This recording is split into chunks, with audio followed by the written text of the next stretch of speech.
Bonjour à tous, ravi de vous retrouver sur Public Sénat pour suivre dans un instant la remise du rapport annuel de la Cour des comptes. C'était jeudi dans l'hémicycle. Finances publiques, fraude fiscale, centrale nucléaire ou encore lutte contre le tabagisme. Comme chaque année, la Cour des comptes a remis ses bons et ses mauvais points. Parmi les mauvais points, notez également l'échec du contrat de génération. 500 000 contrats étaient promis par François Hollande d'ici 2017 et bien seulement 40 000 ont été conclus l'été dernier. Ce dispositif est jugé peu lisible, trop complexe par les entreprises. En revanche, au niveau global des finances publiques, il y a du mieux. La situation s'améliore selon Didier Guillaume, le premier président de la Cour des comptes. Mais cela est si lent et si fragile que cela reste source de préoccupation, voire d'inquiétude. Tout de suite donc, retour à la remise de ce rapport. C'était jeudi dernier dans l'hémicycle. Mes chers collègues, nous venons d'apprendre une nouvelle terrible. 6 personnes ce matin ont été tuées dans un accident entre un minibus scolaire et un poids lourd à Rochefort en Charente-Maritime. Hier, il y a eu la mort de 2 adolescents dans le Doubs, là aussi dans un car scolaire. Je voulais simplement vous dire qu'au nom du Sénat tout entier, j'adresserai aux victimes, à leurs familles, à leurs proches, les sincères condoléances de notre Assemblée. Je suis certain que vous vous associerez par la pensée à ce que ces familles, mais aussi la communauté scolaire, est en train de vivre. L'ordre du jour appelle le dépôt du rapport annuel de la Cour des comptes. Et je vais demander à nos huissiers de faire entrer le premier président et procureur général de la Cour des comptes, le rapporteur général.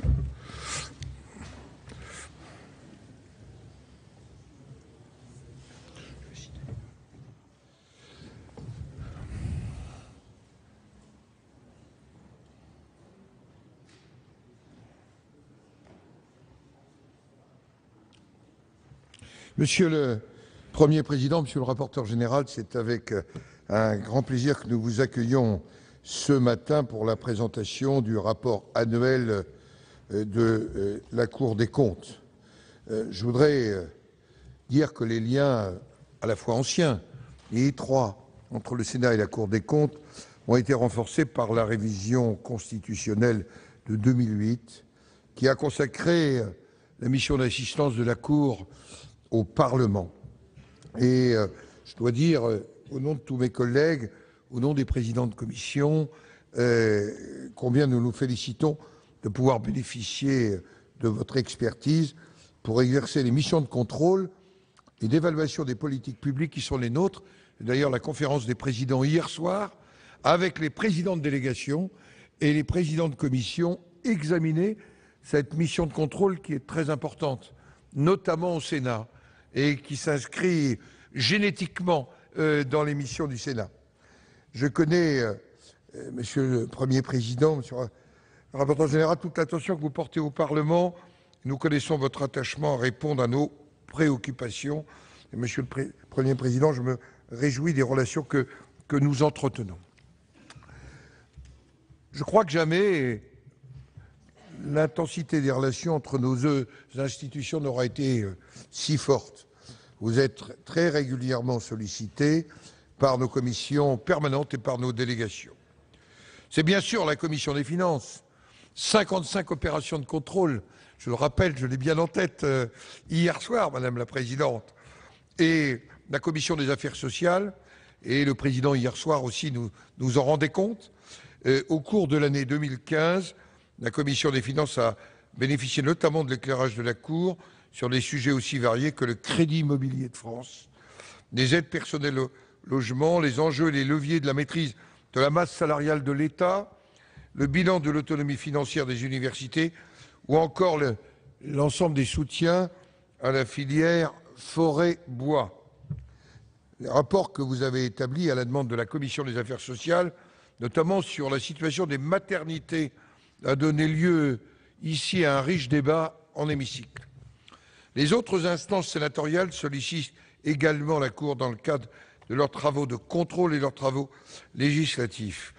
Par exemple, Monsieur le Premier Président, vous avez été entendu par notre commission des lois dans le cadre de l'examen du projet de loi portant nouvelle organisation territoriale de la République. Les magistrats ont été auditionnés par la Commission de l'aménagement du territoire et du développement durable à la suite du rapport public thématique, notamment sur la grande vitesse ferroviaire. La délégation aux collectivités territoriales a bénéficié de l'éclairage de votre juridiction sur les finances, notamment des communes. Toutes ces sollicitations illustrent l'attention que le Sénat porte à vos observations, constats et recommandations formulées par vous-même et naturellement ensuite qui leur sont réservés.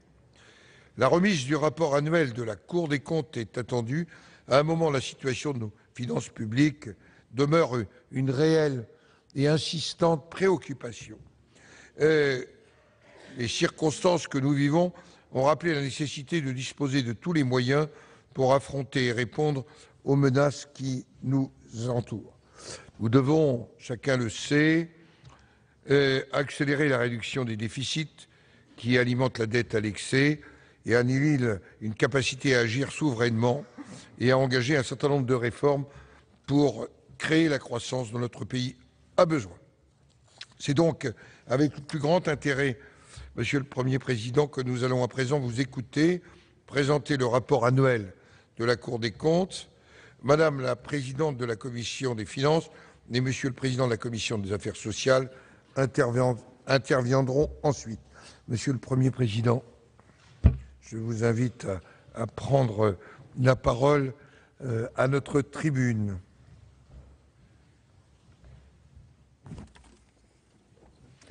Merci beaucoup.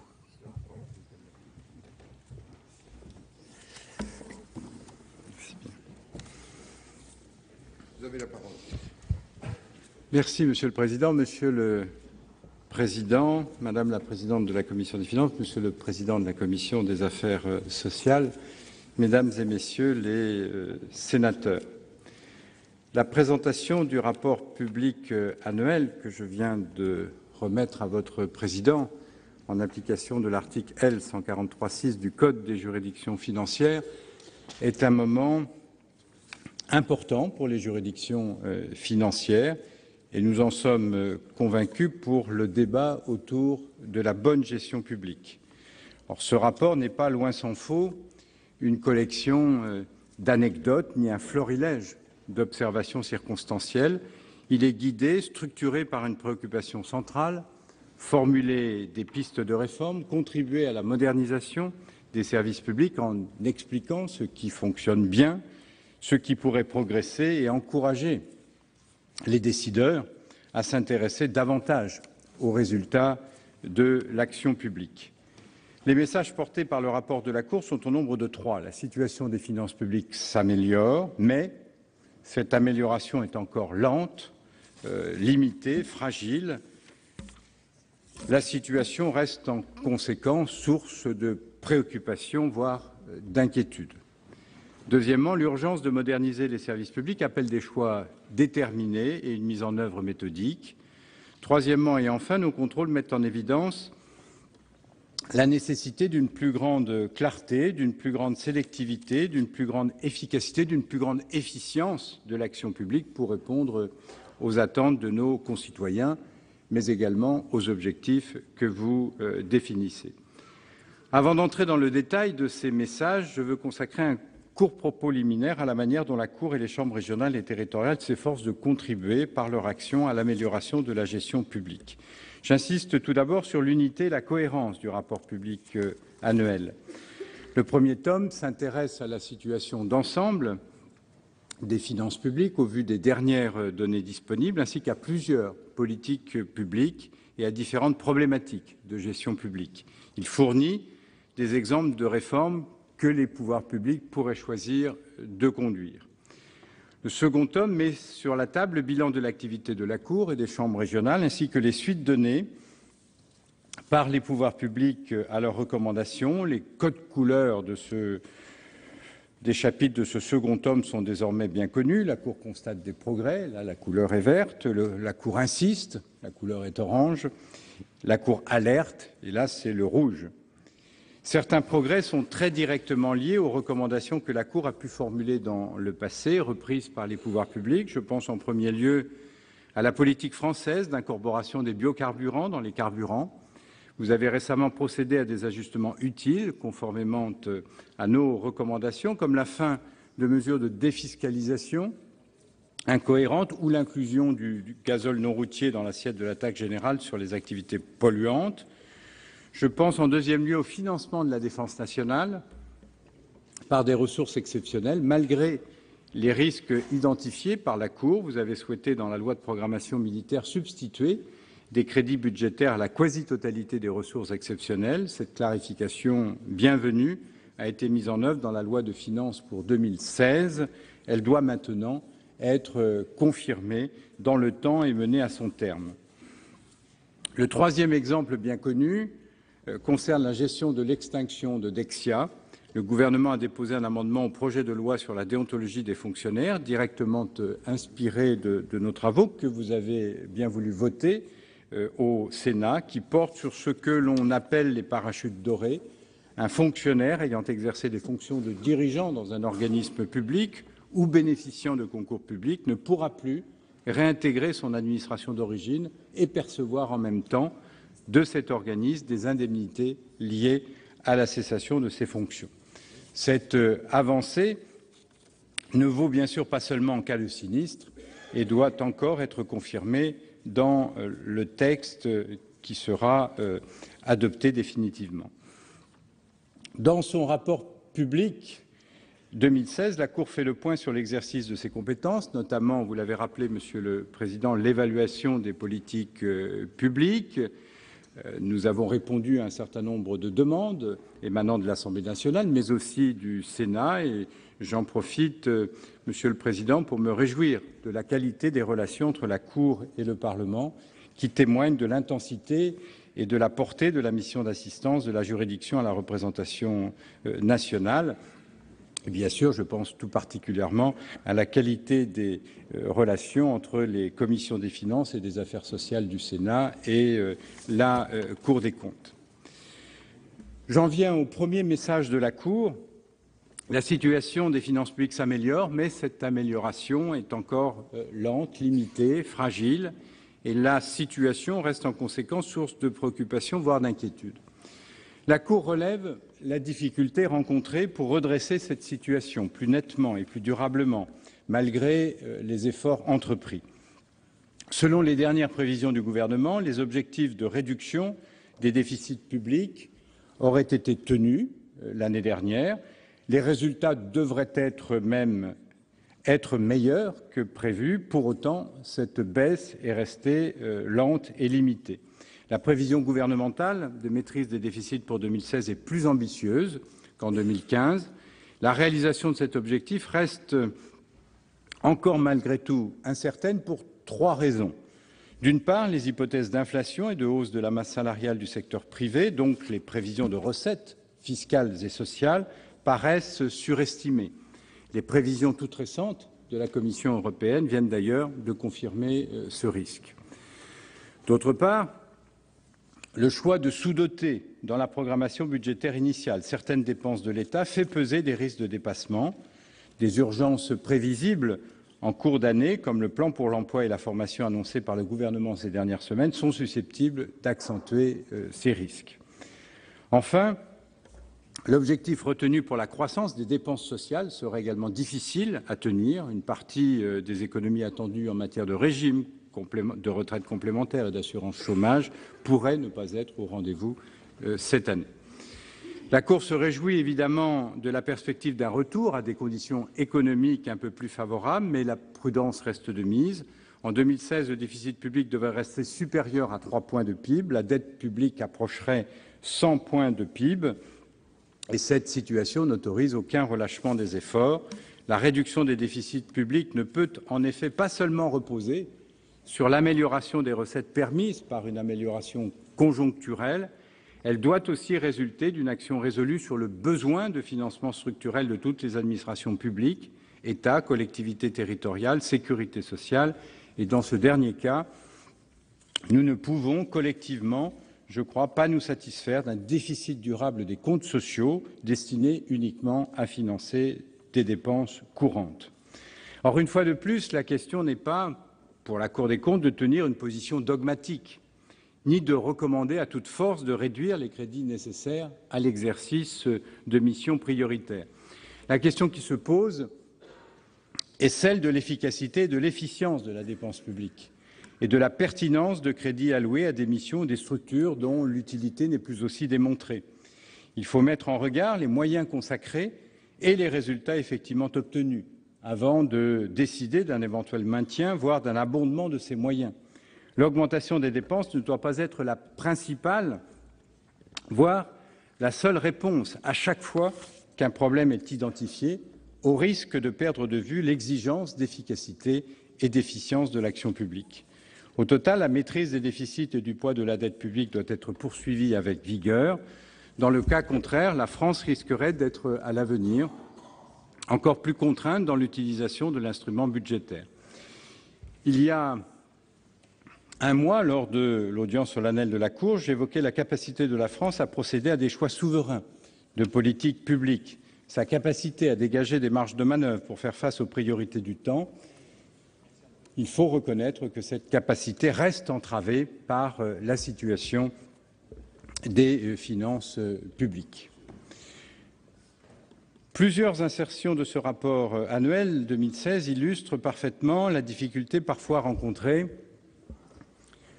dans la répartition des moyens consacrés à des missions régaliennes. C'est notamment le cas du contrôle de légalité et du contrôle budgétaire des actes des collectivités territoriales. Notre rapport démontre que sans modernisation de l'organisation et des modes de fonctionnement, la réduction uniforme des moyens est inefficace.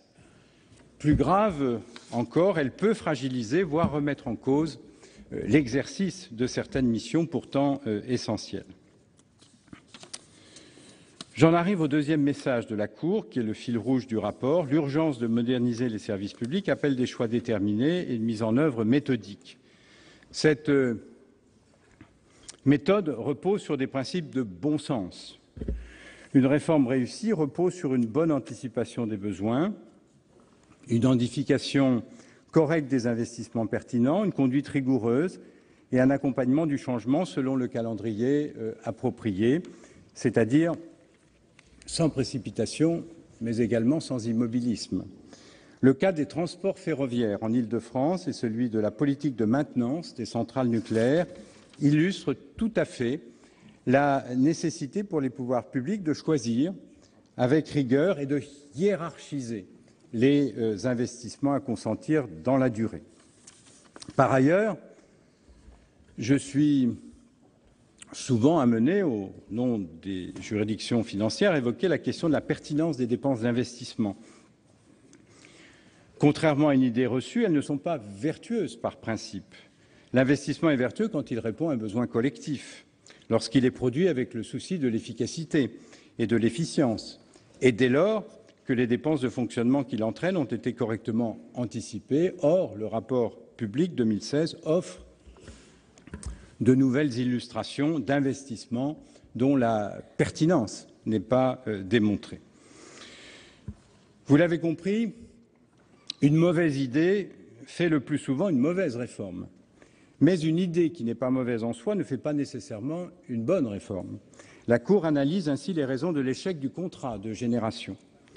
Il pouvait s'agir d'une bonne idée, mais la multiplication des objectifs poursuivis, la complexité du dispositif finalement adopté lui ont porté préjudice. Les entreprises l'ont perçu comme une contrainte supplémentaire et ne l'ont pas vraiment adopté par rapport à une attente de 220 000 contrats de génération en juillet 2015.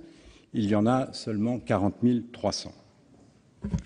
La fusion entre Transdev et Veolia Transport constitue une autre opération mal conçue.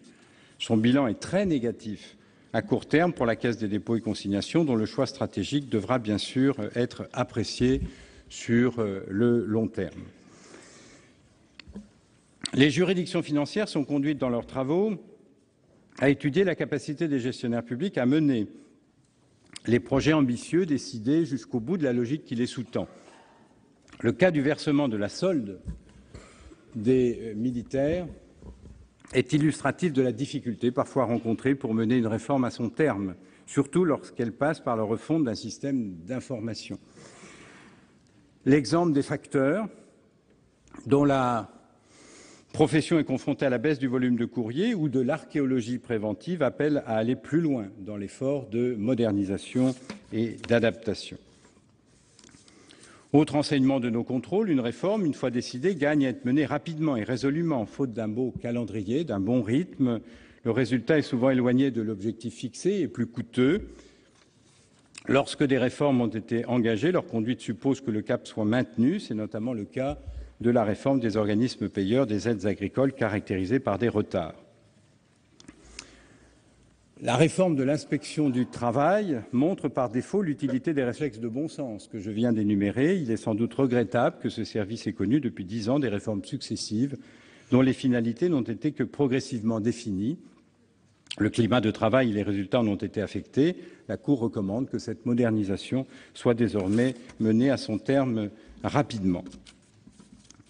Nos contrôles mettent en évidence la nécessité d'une plus grande clarté, d'une plus grande sélectivité, d'une plus grande efficacité, d'une plus grande efficience de l'action publique pour répondre à la fois aux attentes des concitoyens, mais aussi aux objectifs que vous définissez vous-même, et c'est notre troisième et dernier message. Pour répondre à ces attentes, les pouvoirs publics doivent envisager la suppression des structures qui ne démontrent plus leur utilité, clarifier les orientations des politiques publiques qu'ils lancent et s'y tenir, susciter enfin un sursaut de responsabilité individuelle et collective. 2 structures publiques font l'objet d'une analyse dans le rapport annuel 2016 pour conclure à la nécessité de programmer très rapidement leur extinction. Le premier est l'Institut français du cheval et de l'équitation. Le second est le Fonds de solidarité, dont les missions de collecte pourraient être confiées à un réseau de recouvrement tel que celui de la Direction générale des finances publiques ou de l'ACOSS. Qu'il n'y ait pas de malentendu, nous ne proposons pas de supprimer les prestations de solidarité, mais ce fonds de solidarité, qui est en fait un organisme de collecte dont les missions pourraient tout à fait être assurées par d'autres organismes de collecte qui existent. Plusieurs politiques publiques pâtissent par ailleurs du manque de clarté des orientations retenues, voire de la difficulté à s'y tenir. Le rapport évoque les théâtres nationaux ou encore la politique de la ville. La Cour revient aussi sur le Centre national de la fonction publique territoriale. Le CNFPT fonctionne comme un établissement public sans tutelle. Vous pourriez être fondé à adapter le niveau de ses ressources en fonction de son activité et des conditions de leur emploi. En ce sens, la baisse du plafond de la cotisation que vous avez incluse dans la loi de finances pour 2016 est une incitation forte pour améliorer son efficience eu égard aux marges de manœuvre dont il dispose. En tout cas, c'est notre sentiment. L'esprit de réforme que les citoyens attendent des gestionnaires publics suppose un esprit de responsabilité individuelle et collectif. Les services et les agents publics sont tenus à l'exemplarité. Le projet de loi relatif à la déontologie des fonctionnaires devrait accentuer davantage encore cette exigence. Dans le même temps, 2 chapitres du rapport rappellent chacune et chacun d'entre nous, citoyens, contribuables, usagers des services publics, à sa responsabilité individuelle en tant que membre de la communauté nationale. Le premier traite de la lutte contre la fraude dans les transports urbains en Île-de-France. Le taux de fraude en Île-de-France est très supérieur au taux de fraude qu'on peut constater dans des réseaux qui sont comparables. Et le second, de la lutte contre la fraude fiscale, où un certain nombre d'améliorations législatives sont intervenues, mais où les résultats ne sont pas encore à la hauteur des attentes. Monsieur le Président, Mesdames et Messieurs les sénateurs, pour conclure, ce que le rapport de la Cour met en évidence pourrait se résumer en quelques phrases qui ne résument pas évidemment sa lecture. Premièrement, des efforts de réforme structurelle sont encore nécessaires si l'on souhaite que la France garde la maîtrise de ses choix souverains. Deuxièmement, ces efforts doivent s'appuyer sur des décisions assumées et mises en œuvre avec rigueur. Troisièmement, des voies possibles de réforme existent à la portée des décideurs publics, à condition de faire preuve de détermination dans la conduite du changement, d'accorder davantage d'attention aux résultats et de viser une plus grande efficience et une plus grande clarté de l'action publique. Les ministres en conviennent eux-mêmes le plus souvent. Je vous invite à lire également les réponses qu'il nous adresse et qui figurent après chaque chapitre du rapport. Il conteste peu nos constats et nos recommandations. Alors il vous appartient, ainsi qu'au gouvernement, de vous inspirer, si vous le souhaitez, bien évidemment, de nos contributions, de reprendre nos recommandations pour conduire les réformes que vous considérez comme prioritaires ou légitimes. Je vous remercie de votre attention. Merci.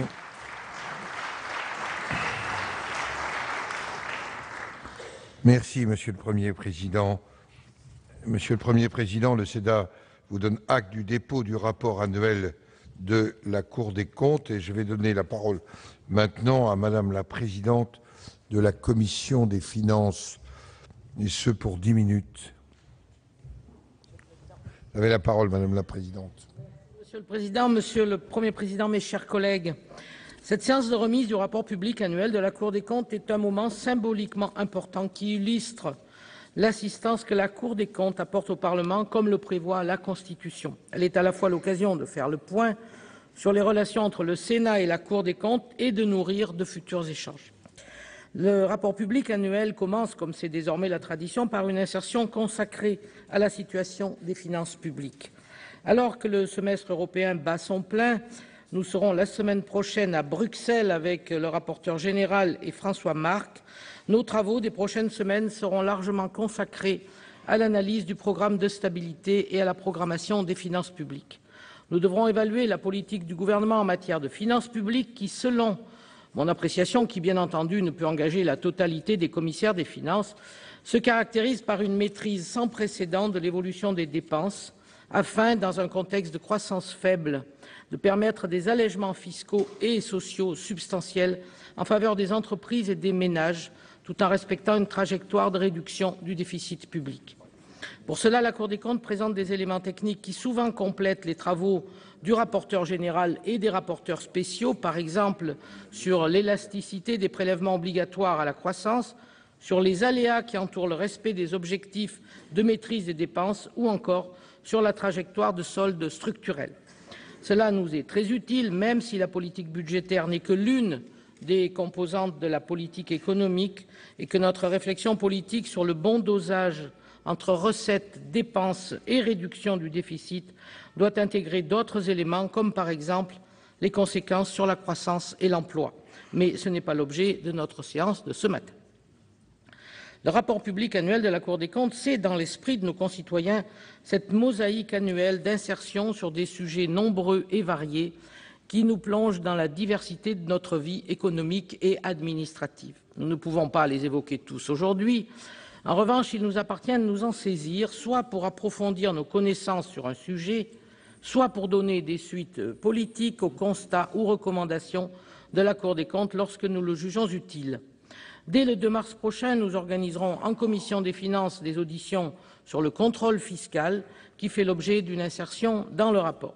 Nous avons constitué un groupe de travail sur le financement des infrastructures de transport et notre commission entendait hier les dirigeants de la Société du Grand Paris. Je ne doute pas que ses membres tireront un grand profit des développements du rapport sur les transports ferroviaires en Île-de-France. D'autres insertions recevront sans doute des suites sous une forme ou sous une autre. Je pense à celles sur Transdev et Veolia, car rien de ce qui touche à la Caisse des dépôts ne nous est indifférent.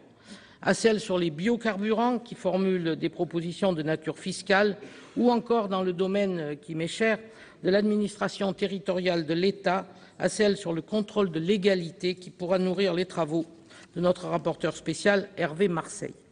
À la suite du rapport de Maurice Vincent sur la SFIL, l'insertion sur Dexia vient compléter notre information.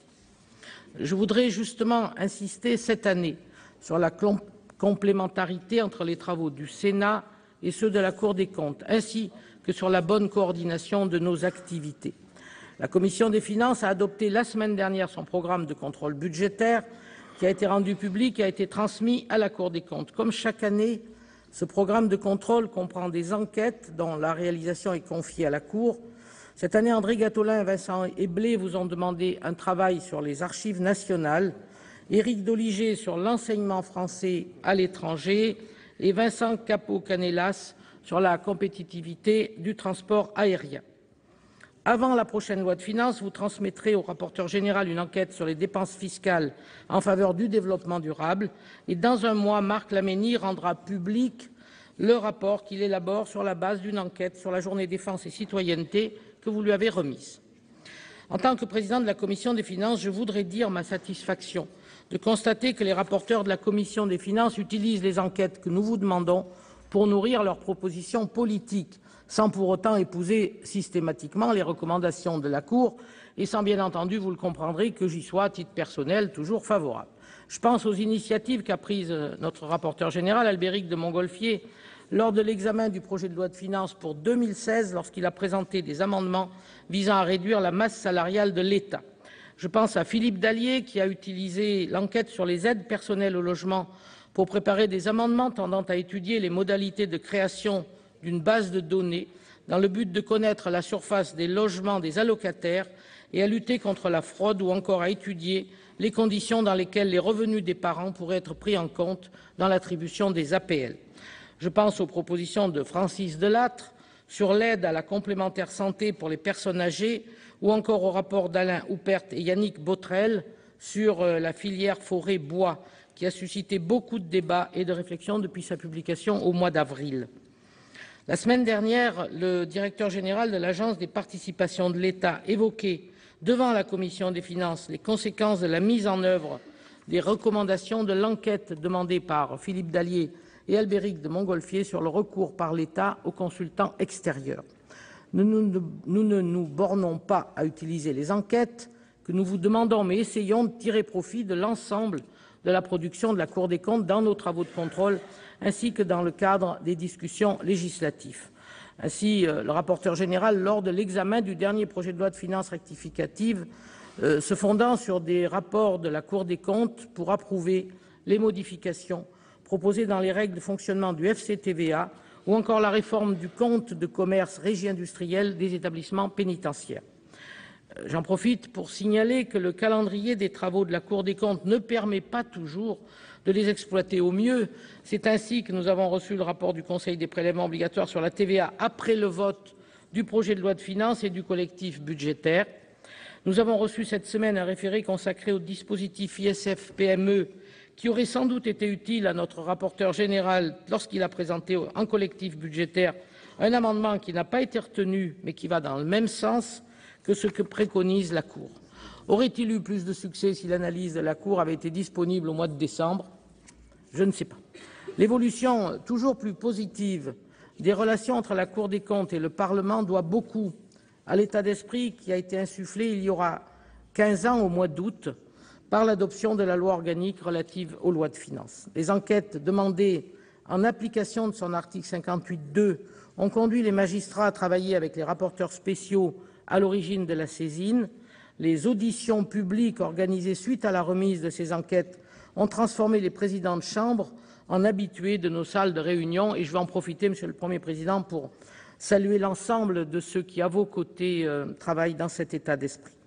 Le rapport public annuel n'est plus l'unique grand rendez-vous entre la Cour et le Parlement. Chaque année, le Premier président vient désormais nous présenter le rapport sur l'exécution budgétaire de l'année précédente, celui sur la certification des comptes de l'État et celui sur la situation et les perspectives des finances publiques. Pour toutes ces raisons, je me réjouis de l'initiative conjointe du président du Sénat et du Premier président de la Cour des comptes visant à marquer le coup et à organiser au Sénat, pour les 15 ans de la LOLF, une journée d'études consacrée aux apports de la comptabilité générale en matière de contrôle parlementaire et de transparence des comptes publics. Mes chers collègues, je sais que vous êtes impatients de vous plonger dans la lecture des 1335 pages que le Premier président vient de maîtriser déposer tout ça, Madame la Présidente, sur le bureau du Sénat. Et c'est pourquoi, après avoir à nouveau remercié le Premier président de sa grande disponibilité, je pense que notre président va donner la parole à mon collègue Alain Milon. Je vous remercie de votre attention. Merci Madame la Présidente. Je voudrais saluer les deux rapporteurs généraux, Albéric de Montgolfier et Jean-Marie Van Lerenberghe, qui partagent cette écoute, qui vont se plonger immédiatement dans l'ensemble des documents. Et la parole est à Alain Milon, président de la Commission des Affaires sociales. Monsieur le Président, vous avez la parole. Merci, Monsieur le Président. Monsieur le Président, Monsieur le Premier Président de la Cour des comptes, Madame la Présidente de la Commission des finances, mes chers collègues, la présentation du rapport public annuel marque l'un des temps forts de l'assistance au Parlement dans le contrôle de l'action du gouvernement, mission confiée à la Cour des comptes par l'article 47-2 de notre Constitution. Rythmée par les différentes publications de la Cour, cette mission s'effectue tout au long de l'année et revêt une importance majeure dans le contexte que nous connaissons.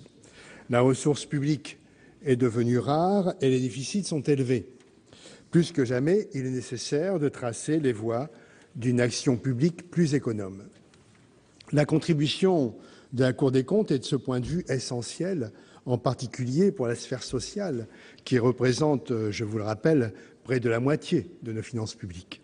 C'est pourquoi la Commission des affaires sociales porte toujours, Monsieur le Président, un très grand intérêt aux analyses et propositions de la Cour, qu'elles figurent dans le rapport public annuel, le rapport annuel sur les lois de financement de la sécurité sociale, les rapports de certification, les rapports thématiques ou les enquêtes qui sont effectuées à notre demande. Le rapport que vient de nous présenter le Premier président fait le point au sortir de la période budgétaire sur la situation des finances publiques. Alors que nous constatons sur ce sujet une tendance du gouvernement à se satisfaire de résultats limités, la Cour apporte quelques tempéraments bienvenus. Le déficit ne s'est que faiblement réduit en 2015, alors que persistaient les effets de traîne du choc fiscal des années précédentes. La Cour constate que les baisses de prélèvements décidées pour 2015 représentaient 14 milliards d'euros, mais qu'elles ont en partie été neutralisées par 10 milliards de prélèvements supplémentaires résultant de mesures décidées antérieurement. Le premier bilan du pacte de responsabilité, en termes d'allègement de charges fiscales et sociales, apparaît donc encore bien mince au moment où certains voudraient exiger des entreprises davantage de contrepartie en termes d'emploi. Car au-delà des comptes publics, c'est bien la situation d'emploi qui nous préoccupe tous, et c'est autour de cette problématique d'actualité que je centrerai mon intervention. Sur ce terrain, notre pays est en situation d'échec majeur. 90 000 chômeurs de plus en 2015, 475 000 depuis 2011. Notre dynamisme démographique, dont il faut par ailleurs se réjouir, bien que fragilisé lui aussi, n'est pas seul en cause, loin de là. La France se distingue surtout par une faiblesse préoccupante de la création d'emplois, 57 000 emplois créés en 2 ans dans le secteur privé. Autre sujet d'inquiétude, alors que le chômage est massif, l'évolution des coûts salariaux semble déconnectée de cette situation, consacrant ainsi un dualisme désormais bien ancré du marché du travail. Nos voisins, qui ont fait des choix différents, ont vu leur situation s'améliorer. Sur la même période, l'Italie a créé près de 300 000 emplois, l'Allemagne plus de 480 000 et l'Espagne 650 000. Comment ne pas faire le lien entre l'état des finances publiques, le choix d'une augmentation massive des prélèvements pour y répondre et la situation de l'emploi? Nous pouvons trouver matière à réflexion dans certaines analyses de ce rapport annuel et dans d'autres travaux récents de la Cour. La multiplication des contrats aidés et la création d'emplois publics ne sont que de piètres palliatifs qui ont de surcroît pour effet d'alourdir encore les charges publiques. Le montage de dispositifs complexes n'a pas davantage stimulé la création d'emplois. Je constate que la Cour partage sur le contrat de génération le même diagnostic que la Commission des affaires sociales qui en déplore l'échec depuis 2 ans. Et souvenez-vous à ce sujet de cette phrase devenue célèbre: « Quand c'est flou, c'est qu'il y a un loup ». En 2013, le gouvernement s'était fixé comme objectif 500 000 binômes sur le quinquennat. Nous n'en sommes qu'à un peu plus de 50 000. Les préconisations de la Cour, qui appellent à une refonte du dispositif, rejoignent donc pleinement les préoccupations de la Commission des affaires sociales. L'efficacité de l'action publique, ce n'est pas seulement celle des dispositifs, c'est aussi celle des organisations. Nous avons ainsi pris note du constat dressé par la Cour sur le Fonds de solidarité. Elle propose de transférer ces missions à une structure mieux à même de recouvrer de façon effective les montants dus par les fonctionnaires au titre du financement des allocations pour les chômeurs non indemnisés. Monsieur le Président, l'ACOSS, nous aussi, nous semble pouvoir remplir cette mission. Évoquant l'exercice budgétaire 2016, la Cour des comptes indique qu'un des risques principaux d'écart à la prévision résulte, et je cite, « de la surestimation des économies attendues de la nouvelle convention d'assurance chômage ». Le gouvernement a en effet intégré dans ses prévisions 800 millions d'euros au titre de la réforme de l'indemnisation du chômage. Notre rapporteur général, Jean-Marie Vanlerenberghe, avait émis de fortes réserves sur les économies attendues des régimes à gestion paritaire. Unédic et retraite complémentaire estimées à 4 milliards sur la période 2015-2017, en l'absence de toute disposition concrète permettant d'y parvenir. Force est de reconnaître que les négociations sur la retraite complémentaire ont abouti à un accord qui porte une véritable réforme ambitieuse et structurante. Les économies attendues à court terme dépendent d'un niveau d'inflation qui risque de ne pas être atteint. Mais les fondements de la réforme à moyen terme ont été posés. Je rappelle que la Cour des comptes avait d'ailleurs établi un rapport particulièrement éclairant sur ce point l'an passé. Les partenaires sociaux pourront-ils, même en y étant fortement incités par le gouvernement, aboutir à une réforme comparable de l'assurance chômage, sujet sur lequel la Cour s'est également prononcée très récemment. Les négociations sur la nouvelle convention d'assurance chômage, qui s'ouvriront le 22 février prochain, seront à cet égard décisives. Avec un déficit de 4,4 milliards d'euros et une dette de près de 26 milliards d'euros en 2015, la situation financière de l'assurance chômage n'est plus tenable. Une réforme est d'autant plus nécessaire que le déficit comporte une part structurelle non négligeable, mise en lumière par les travaux de l'Unédic. La Commission des affaires sociales partage entièrement le constat du gouvernement selon lequel, je cite à nouveau, « en l'absence d'efforts raisonnables à court terme, la pérennité du régime pourrait être remise en cause ». Les pistes tracées par le rapport du gouvernement sur la situation financière de l'assurance chômage sont claires. Réduction de la durée d'indemnisation, dégressivité des allocations, baisse du ratio d'indemnisation par jour cotisé, baisse du plancher d'indemnisation et hausse des cotisations. Aucune de ces mesures prises isolément n'apportera à l'évidence de réponse durable à la situation financière de l'assurance chômage. Comme pour les retraites complémentaires, c'est un panier de mesures qui devra être mis en place. Cependant, en alourdissant le coût du travail, la hausse des cotisations serait contradictoire avec le renforcement des allègements décidés il y a 2 ans. La Commission des affaires sociales n'y est donc pas favorable. Cette réforme devra surtout être mise au service du retour à l'emploi avec une indemnisation à la fois protectrice et incitative. Pour conclure, je voudrais de nouveau, à l'occasion du dépôt de ce rapport annuel, souligner l'apport des travaux de la Cour des comptes à la nécessaire analyse des liens étroits entre les finances publiques, la protection sociale et la situation de l'emploi. Au sein du Parlement, chacun y réagira en fonction de sa sensibilité et pourra en tirer ses propres conclusions. Il s'agit en tout cas d'une contribution à la réflexion et au débat qu'au nom de la Commission des affaires sociales, je voulais une nouvelle fois saluer. Je vous remercie. Merci. Monsieur le Président, Monsieur le Premier Président, Monsieur le rapporteur général, nous en avons terminé avec la présentation de ce rapport. Je voudrais vous remercier pour ce rapport et vous remercier à nouveau pour l'étroite relation qui existe, notamment pour éclairer les commissions et les délégations. Je vais demander maintenant, conformément à la formule aux huissiers, de bien vouloir vous réaccompagner, Monsieur le Président, Monsieur le rapporteur général, en vous remerciant à nouveau.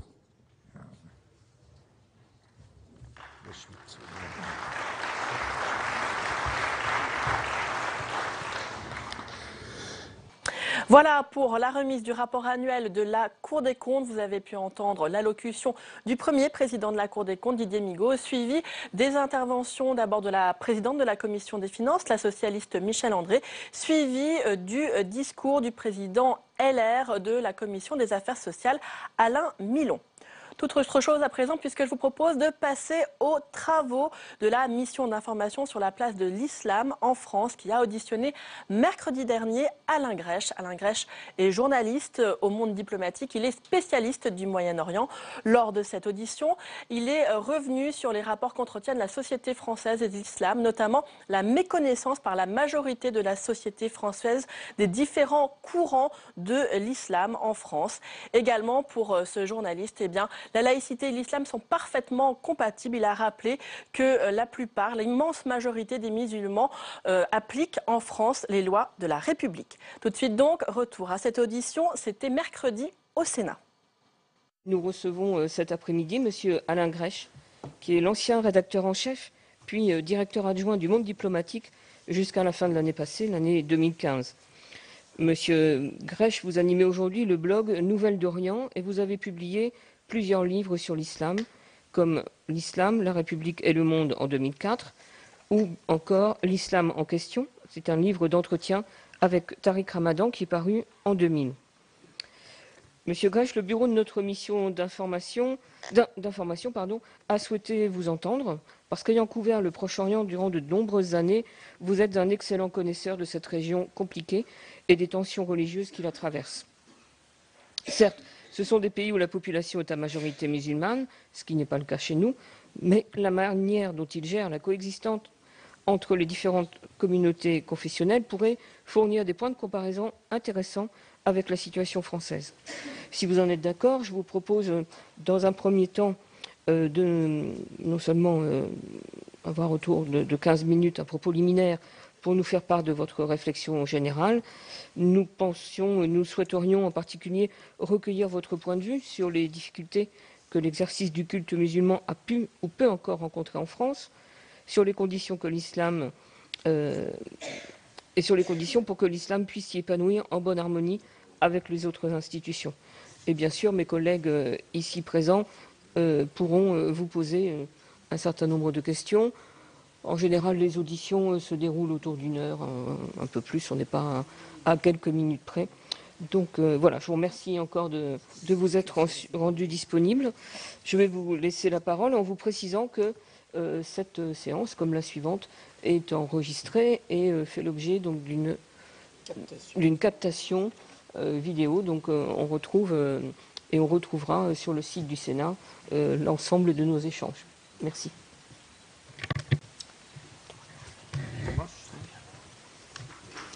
Oui, appuyez encore. Voilà. Voilà. Là, c'est bon. Bien, merci. Tout d'abord, merci pour votre invitation.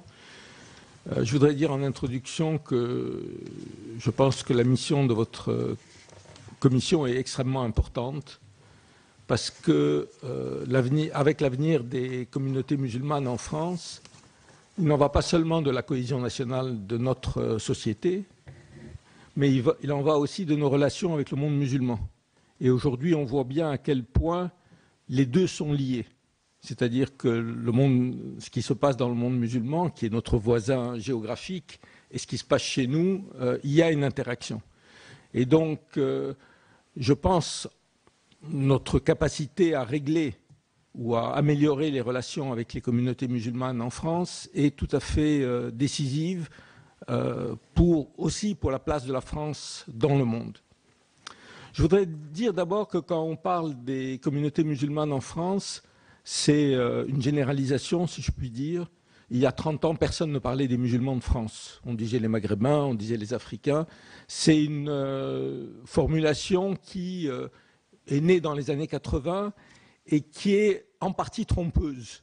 En partie trompeuse parce qu'elle crée l'idée d'une communauté musulmane unie qui serait regroupée, qui aurait des objectifs plus ou moins similaires et des situations similaires. Or, ce n'est pas du tout le cas, je crois. D'abord parce que les communautés musulmanes sont divisées en fonction des nationalités d'origine. Et vous savez à quel point le fait de venir d'Algérie, du Maroc ou de Tunisie, pour se limiter à ces exemples, est important pour les gens qui viennent de ces pays ou même qui en sont simplement originaires, dont les parents ou les grands-parents viennent de ces pays. Et ensuite, parce qu'il y a différentes pratiques de l'islam aussi dans ces pays, c'est-à-dire que l'islam, je dirais, pakistanais ou l'islam algérien ou l'islam africain n'est pas tout à fait le même. Mais l'autre élément aussi qui est important, c'est que vous savez qu'en France, il n'y a pas de statistiques ni ethniques ni religieuses. C'est qu'on n'a pas le droit de demander aux gens s'ils sont, ou en tous les cas de les définir par leur religion. Vous savez, c'est un sujet qui fait débat. Bon, c'est comme ça. Aux États-Unis, ils ont une pratique qui est intéressante puisque les statistiques ethniques sont faites à partir d'autodéclarations. C'est-à-dire que les gens disent eux-mêmes ce qu'ils veulent être. Et que depuis une dizaine d'années, vous pouvez choisir plusieurs origines. Donc, vous pouvez très bien inscrire dans une déclaration démographique de dire « je suis blanc et noir ». C'est tout à fait légal. Bon, en France, ce n'est pas ça, mais du coup, quand on parle des chiffres de musulmans en France, on ne sait pas de combien on parle. Vous avez pu voir 4 millions, 5 millions, 6 millions, on ne sait pas très bien. La seule chose que l'on sait, c'est les gens qui, quand il y a on interroge les musulmans, on interroge les gens qui se définissent comme musulmans. Mais on se rend compte qu'en fait, sur ces 5 ou 6 millions de musulmans, à peu près la moitié se définissent comme musulmans. Les autres, on ne sait pas. Alors on a peut-être, c'est une réflexion à avoir, un phénomène qui est un peu celui aujourd'hui qui a été historiquement celui des communautés juives. Vous savez qu'aujourd'hui, beaucoup de gens se définissent comme juifs sans être croyants. Et aujourd'hui, vous avez un phénomène un peu qui est en train à mon avis, de progresser, c'est-à-dire le sentiment d'appartenir à une communauté, d'autant plus qu'il y a le sentiment d'être une communauté minoritaire et d'être une communauté stigmatisée. Et donc, il y a ça qui est important. L'autre chose aussi qui est très importante quand on parle des musulmans, c'est la présence des jeunes. Et je dirais, ils constituent la majorité de ces musulmans. Ils sont nés en France, ils ont été élevés dans les écoles de la République, ils vivent pour certains dans des quartiers difficiles, et ils sont plus nombreux dans les quartiers difficiles, mais ils ne vivent pas que dans ces quartiers difficiles. Et je dois dire que c'est ceux qu'on entend le moins et auxquels on est le moins à l'écoute. Quels que soient nos interlocuteurs musulmans, c'est souvent des gens de génération, ce que les jeunes appellent de manière un peu, de manière dénigrante, les blédards. C'est-à-dire des gens qui sont souvent nés à l'étranger, qui ne sont pas français, qui parfois parlent mal français, mais qui sont considérés comme les représentants de la communauté française.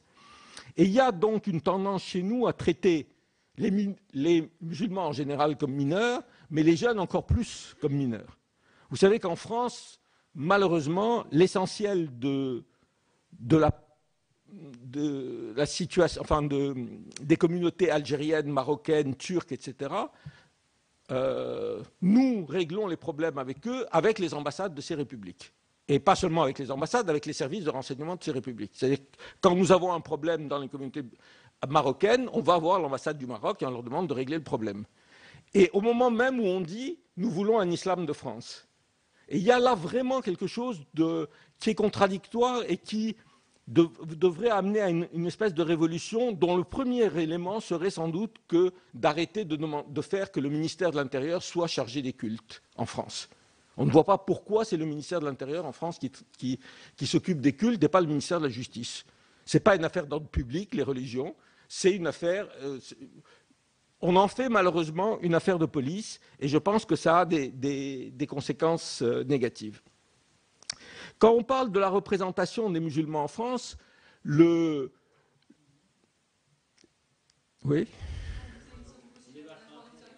Oui, mais ça a un côté symbolique ici qui me semble dépasser ça, parce qu'effectivement, ce n'est pas l'aménagement du territoire, on ne va pas le négocier avec... on va pas le négocier avec l'ambassade d'Algérie ou l'ambassade de Turquie en France. C'est quand même, à mon avis, une différence. Quand on parle de la représentation, évidemment, on a le Conseil français du culte musulman. mais ça mérite quelques précisions parce qu'il y a une très grande confusion sur ce Conseil. C'est un organe du culte. Or, il y a chez nous une tendance à faire que ce soit le porte-parole de la communauté musulmane. Comme vous savez, pour les Juifs, il y a deux organes tout à fait différents, qui sont le consistoire juif, qui est l'interlocuteur normal de l'État, comme l'Église catholique est l'interlocuteur normal de l'État pour les affaires du culte, pour nommer les aumôniers, par exemple, dans les prisons, dans les hôpitaux, etc. Et puis, il y a le CRIF, qui est une représentation autoproclamée d'une partie de la communauté juive. Mais le CFCM, je répète, a vocation d'être l'organe du culte. Et effectivement, parmi les petites avancées qu'a permis le CFCM, il y a notamment la question des aumôniers, des aumôniers dans l'armée, des aumôniers dans les mosquées, etc. Mais je pense qu'il y a une tendance à faire de ce CFCM le représentant des musulmans en France. Et le CFCM, à part l'UEIF sur lequel je vais revenir, est composé de fédérations qui sont en fait les représentants de l'Algérie, essentiellement Algérie, Maroc et Turquie. Là aussi, c'est un problème quand nous demandons la création d'un islam de France. Je voudrais dire un mot sur l'UEIF, donc c'est l'Union des organisations islamiques de France, et tout le monde sait, proche des frères musulmans, qui est une organisation conservatrice, mais en même temps une organisation très légaliste. C'est-à-dire c'est une organisation qui applique la loi et qui n'est pas une organisation réellement de contestation. C'est aussi une organisation qui est en profonde crise depuis une dizaine d'années, notamment avec les jeunes générations. Parce qu'ils sont coupés des jeunes générations, parce qu'ils sont dirigés par des gens d'une autre génération et qu'ils ont beaucoup, beaucoup de mal à s'implanter chez ces nouveaux musulmans qui sont nés, alors eux, vraiment en France, qui sont de culture française et qu'on voit de plus en plus partout, c'est-à-dire dans les universités. Ça peut se voir, on peut trouver que c'est négatif, mais par le nombre de filles qui portent le foulard à l'université, c'est aussi un signe d'ascension, aujourd'hui, d'ascension sociale. Et ces jeunes ne se reconnaissent pas, ni dans l'UEIF, ni dans les autres organisations du CFCM.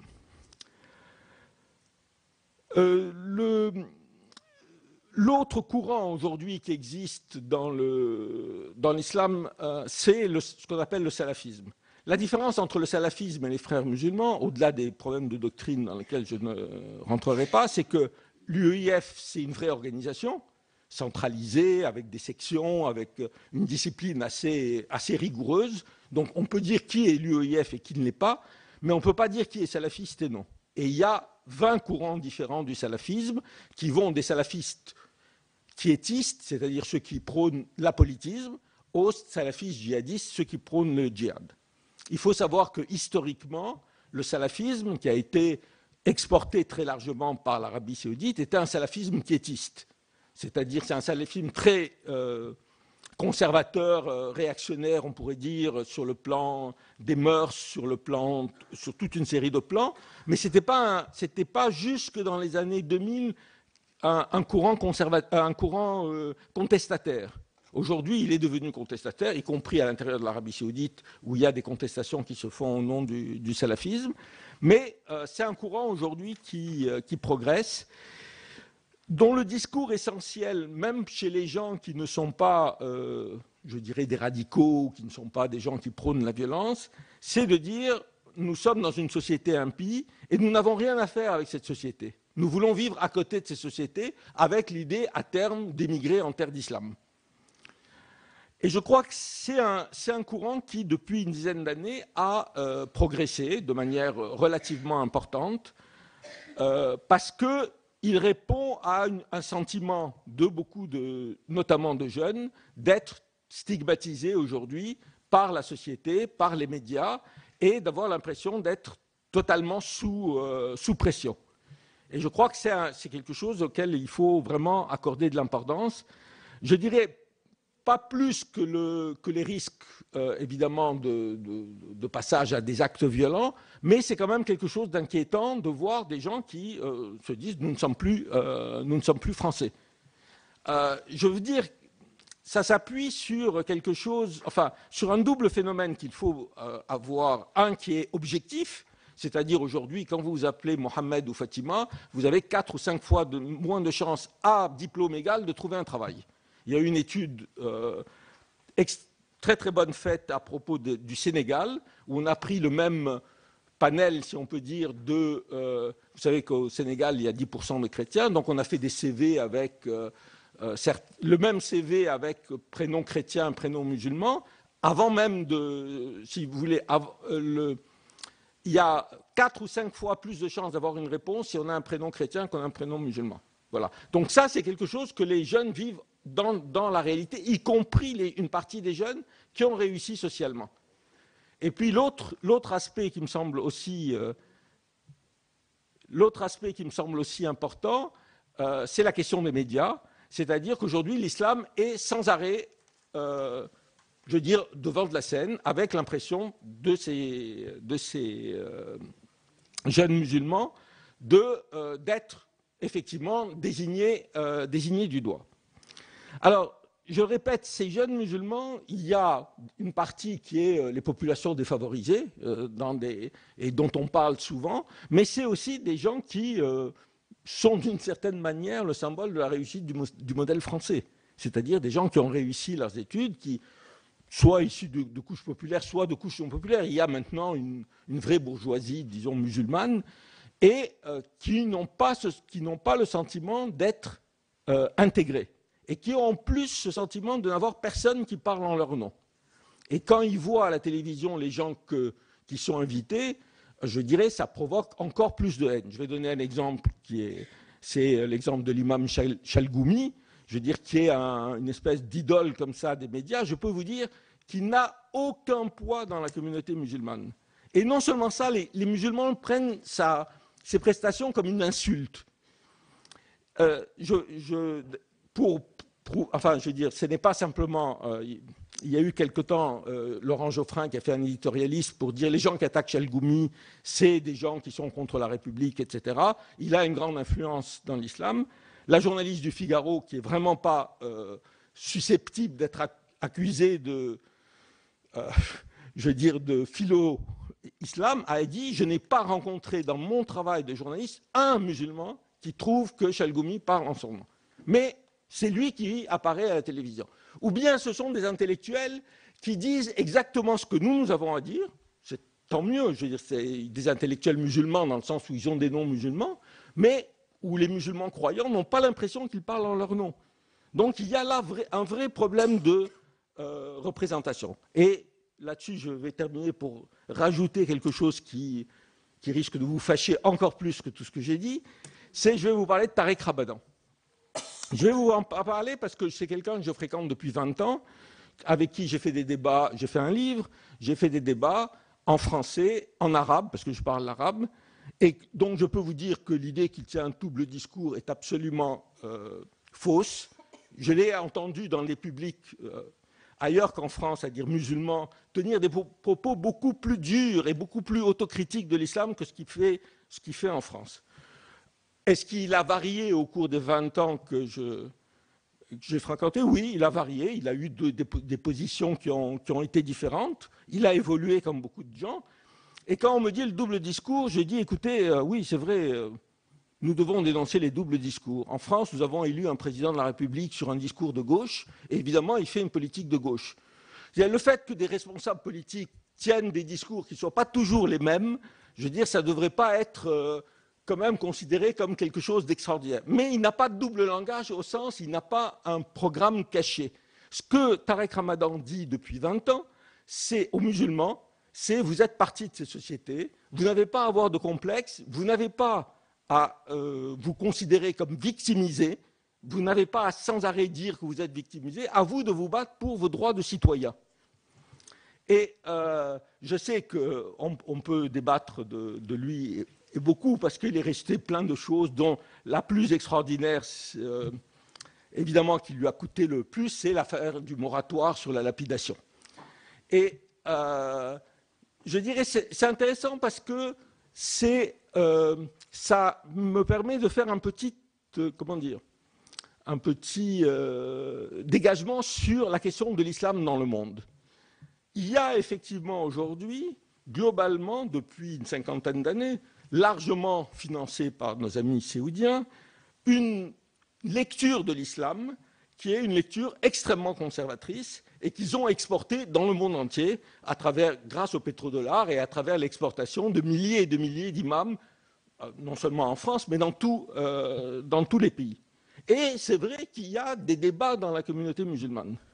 Quand nous parlons de la lapidation, il faut savoir deux choses. Un, c'est que en dehors de l'Afghanistan, quand c'était les talibans, et je crois de l'Iran, il n'y a aucun pays musulman qui applique la lapidation, mais que vous n'obtiendrez jamais de nos amis, les cheikhs marocains, algériens ou égyptiens, quelqu'un dire la lapidation, c'est contraire à l'islam.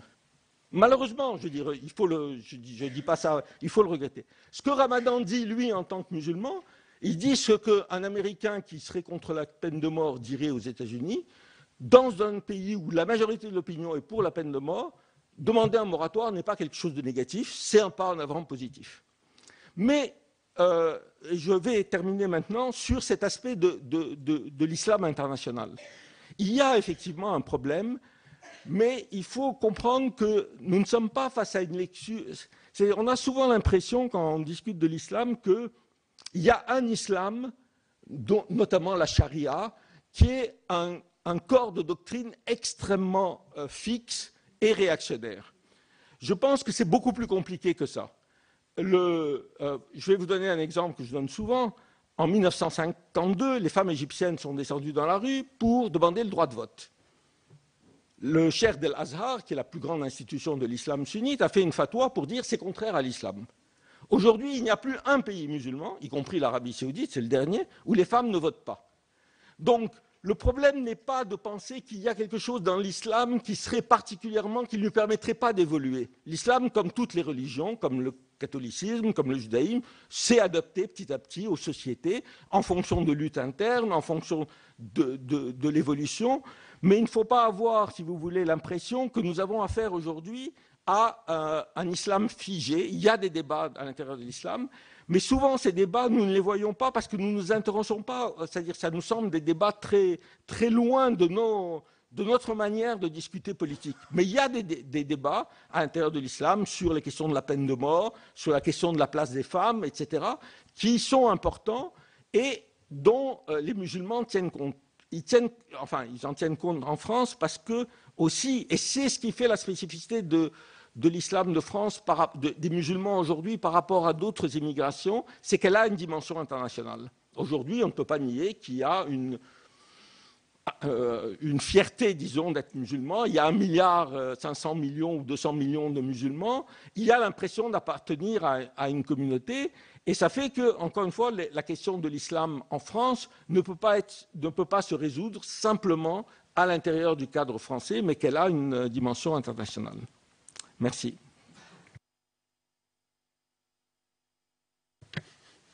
Bien, merci pour ces premiers propos, je dirais, de présentation.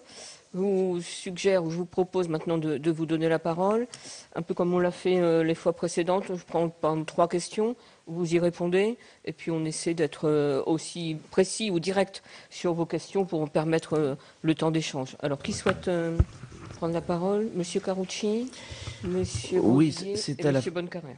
D'accord. À la fois question et en même temps, au travers des propos tenus, inquiétude. Premier élément, sincèrement, si on nous dit que CFCM, UOIF, tout le monde en réalité a perdu le contact avec les générations de jeunes musulmans, comme par définition ceux-là ne sont pas organisés en structures qui peuvent être invitées sur une radio ou une télé, ça veut dire que dans la pratique, on n'a plus du tout de correspondants ou de gens qui deviennent des interlocuteurs. Deuxième élément d'inquiétude, c'est que vous dites bien d'un air tranquille, mais enfin qui ne peut pas nous laisser tranquilles. Il y a un côté international, il y a une fierté, c'est tout à fait logique d'appartenir à une communauté musulmane, mais en même temps, il y a l'espèce de rejet d'un système qui dit la France c'est chez vous, c'est pas chez vous, le système de la République c'est le vôtre, c'est pas le vôtre. Et on a un peu le sentiment, de plus en plus, que dans les jeunes générations, la pratique de l'islam et le Coran passe avant la loi de la République. Et ça, c'est un vrai sujet. Parce que si d'un côté, on essaye d'organiser l'islam de France pour faire en sorte que, comme les autres religions, ils soient intégrés, ils participent à la vie publique, etc. Mais qu'on nous dit, non, vous n'y arriverez pas, parce que de toute façon, c'est pas du tout leur position, c'est même pas leur souhait. Ça va quand même poser une vraie difficulté. Ça veut dire quoi? Ça veut dire à qui on parle? Tout à l'heure, nous recevons le président du CFCM. On va lui dire bonjour, puis on lui dira au fait, qui vous reconnaît, vous êtes qui dans le fond? Vous avez été élu par vos pairs, mais enfin vos pairs sont présélectionnés par vous-même. Donc en réalité, à qui on parle? Et le vrai sujet, c'est que nous, ici, nous ne sommes pas là pour nous immiscer dans les débats théologiques au sein de la communauté musulmane, pas plus que la communauté juive ou la communauté chrétienne. Mais en revanche, notre rôle ici, c'est de savoir comment ça peut fonctionner dans le cadre de la République. Et l'inquiétude, c'est de dire, est-ce que ça peut fonctionner dans le cadre de la République? Parce que si c'est non, et si la fierté internationale fait qu'en réalité, c'est le Coran qui prime sur les lois de la République, on a un sujet. On ne pourra pas appliquer de la même manière par rapport aux autres communautés. Alors là-dessus, comment vous voyez en réalité, non pas la représentation et tout, bon, ça j'ai compris, mais l'intégration et la possibilité de dire, oui, les musulmans de France sont intégrés, entre guillemets, dans la République. Je ne suis pas dans la société, ni rien, c'est très compliqué. Mais ils acceptent les lois de la République. Monsieur Bonnecarrère, puis Monsieur Grosdidier. Oui, merci Madame la Présidente. Je ne souhaite pas intervenir sur la diversité des mondes musulmans ou sur les questions personnelles. Je voudrais simplement avoir l'avis de notre intervenant sur la solution qui, à son sens, peut être trouvée entre un système français basé sur la séparation de l'Église et de l'État et un islam qui repose très largement sur une vision dans laquelle il n'y a pas de dissociation entre l'organisation institutionnelle du pays et la vision religieuse. Comment, à votre sens, monsieur, il est possible d'arriver à ce que, pour l'islam de France, il y ait une dissociation entre les convictions religieuses, la manière de vivre sa religion et l'organisation institutionnelle du pays? Comment peut-on envisager l'application de l'esprit de 1905? Je ne vais pas du tout sur le terrain de la laïcité, je suis simplement sur la séparation entre les deux. Comment appliquer cette séparation, à votre sens, à l'islam en France ou à l'islam de France, suivant la formule que chacun pourra préférer? Alors, Monsieur Grosdidier, puis vous répondrez à cette première série. Merci. D'abord, revenir sur effectivement votre appréciation qui peut poser problème. Il faut on pose le problème avant d'envisager des réponses. Effectivement, la description assez précise d'un islam en France organisé à partir des communautés d'origine nationale en relation avec ces pays d'origine. À la fois, la République est dans une difficulté en disant que c'est un moindre mal parce que ça garantit un islam malékite ou un islam turc, des rêves que les influences wahhabites qui s'exercent par ailleurs, mais qui en même temps est totalement paradoxal quand on veut un islam de France et non pas en France. Bon, donc le CFCM est l'heureuse tentative, en tout cas la tentative bienvenue pour essayer d'y remédier, mais avec effectivement les difficultés que vous avez soulevées. D'une part, une représentation majoritaire de représentation sous influence étrangère, même si elle n'est pas totalement négative à certains égards, mais qui en aucun cas ne contribue à construire un islam de France. Et d'autre part, il y avait et il n'y a plus, je vais dire, l'UOIF, qui effectivement est plus composite et plus évolutive qu'on ne présente généralement en disant simplement proche des frères musulmans, mais j'aurais voulu en savoir plus parce que si effectivement l'UOIF est une organisation, les salafistes sont une nébuleuse, est-ce que les frères musulmans aussi en tant que tels ne sont pas une nébuleuse et peuvent recouvrir des réalités un peu différentes selon les pays et même à l'intérieur des pays parce qu'on présente souvent les frères musulmans comme quelque chose de monolithique et en général d'absolument incompatible avec la laïcité comme un islam politique et donc qui par essence c'est le problème, je crois que quelqu'un a demandé la dissolution de l'UOIF à ce titre, alors que c'est quantitativement aujourd'hui le courant le plus important et le plus mobilisateur. Donc j'aurais voulu en savoir plus là-dessus sur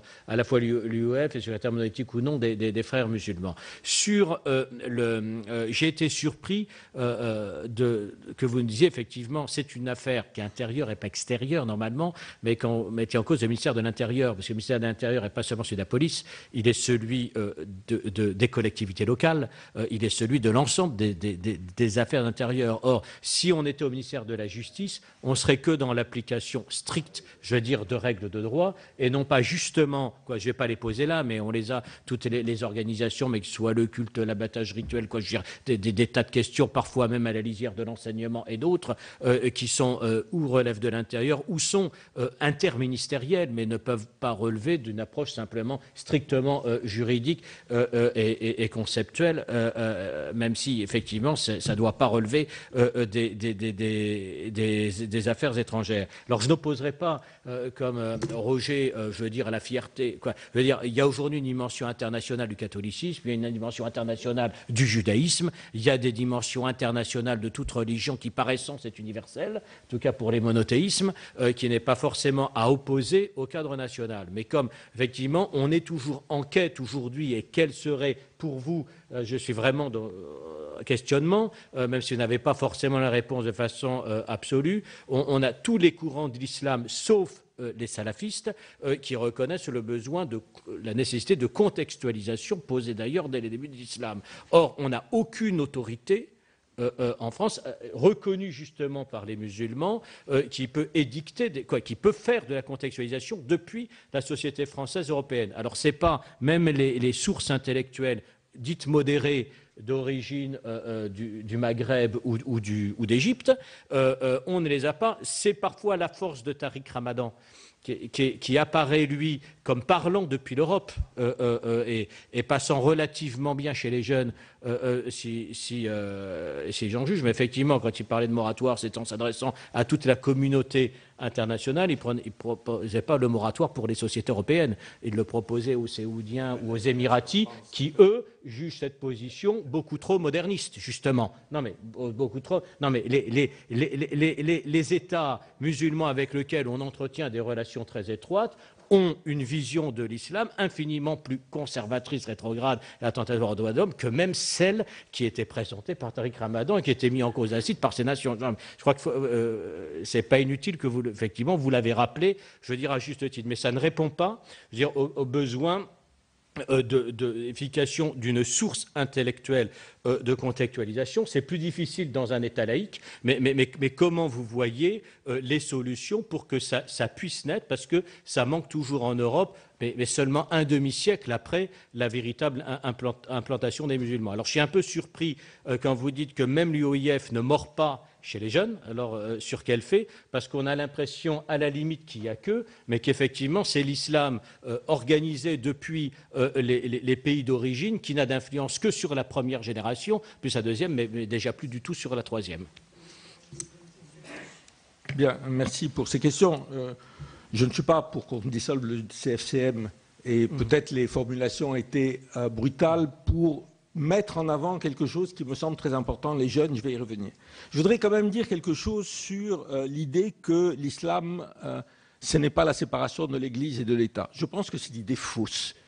Les empires byzantins et les empires abbassides et omeyyades, c'est-à-dire l'empire chrétien et les empires, ont fonctionné exactement de la même manière. il n'y a pas quelque chose de spécial. Réellement, je pense, quand on voit l'histoire, il n'y a pas quelque chose de spécial.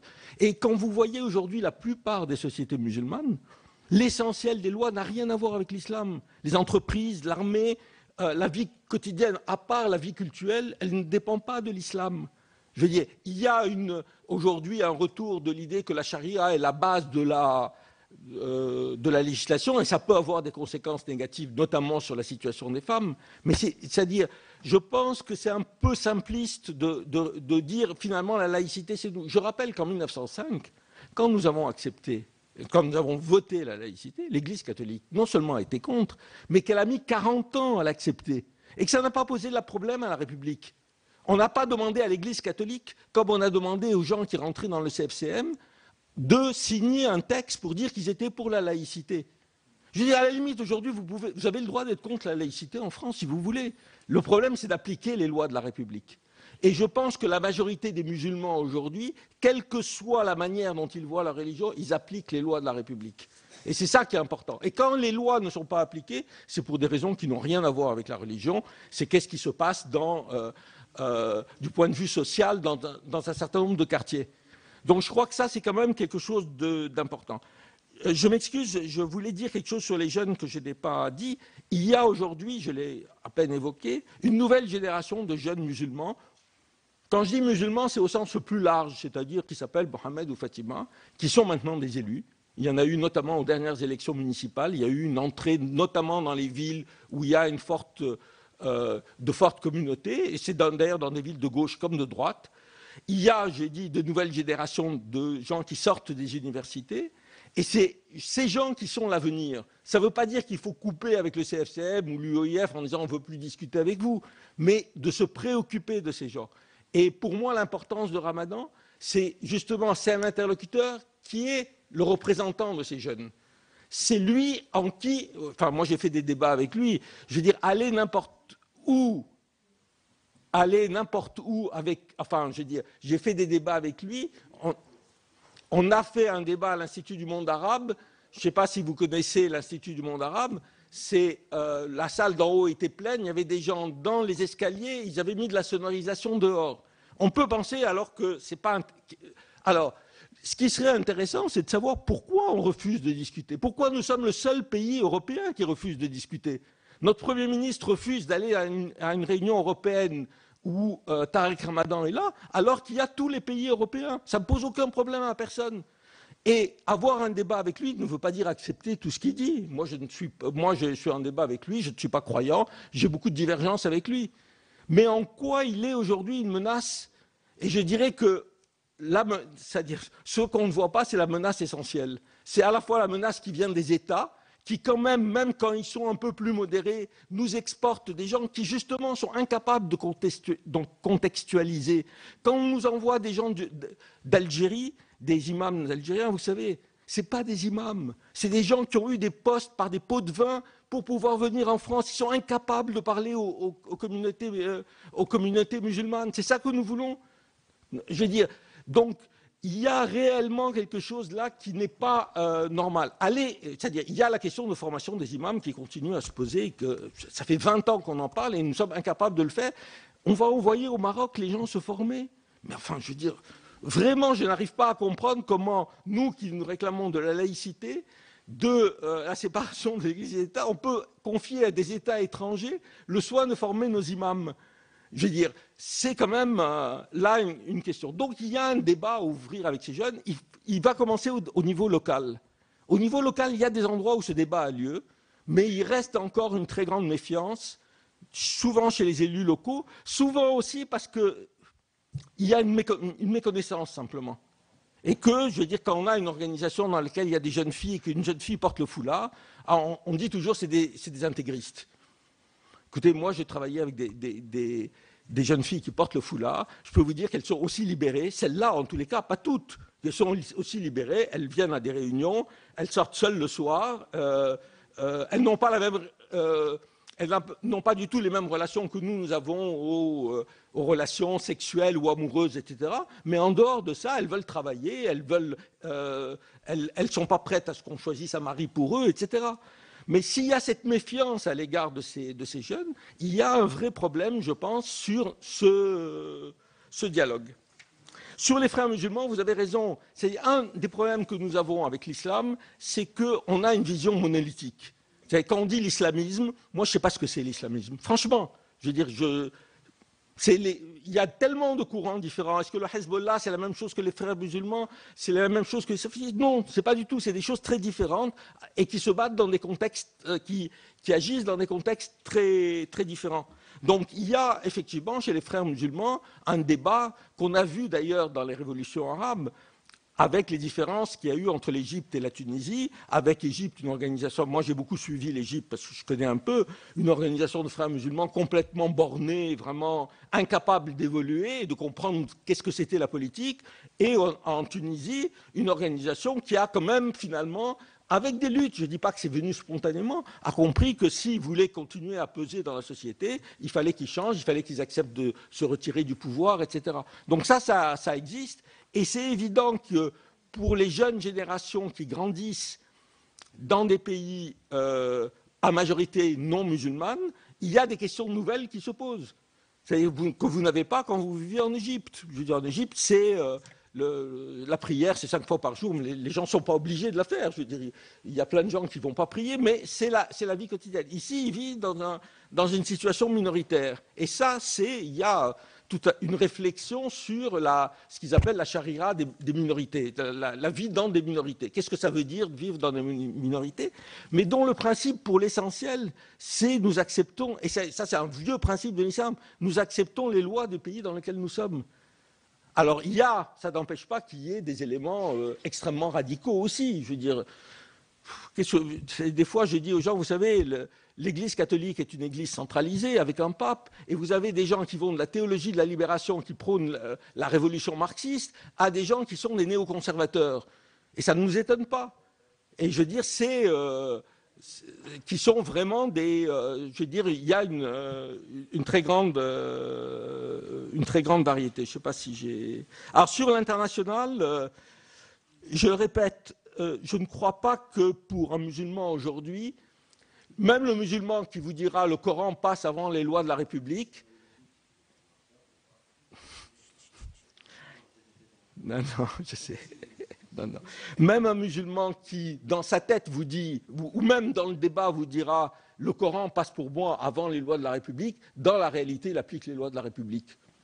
Après, qu'est-ce qu'il veut? Je veux dire, moi, ça m'est égal, qu'est-ce qu'il pense dans cette tête? Il y a des catholiques intégristes qui sont contre l'avortement et ça ne les empêche pas de vivre dans la République. Il y a des catholiques intégristes qui sont contre la laïcité, ils vivent dans les lois de la République. Il y a des monarchistes en France, ils sont contre la République, on ne les empêche pas de vivre. Je veux dire, c'est la réalité. Ce qu'on demande aux musulmans aujourd'hui, c'est d'appliquer les lois. Ce n'est pas même d'être d'accord avec elles, c'est d'appliquer les lois. Voilà.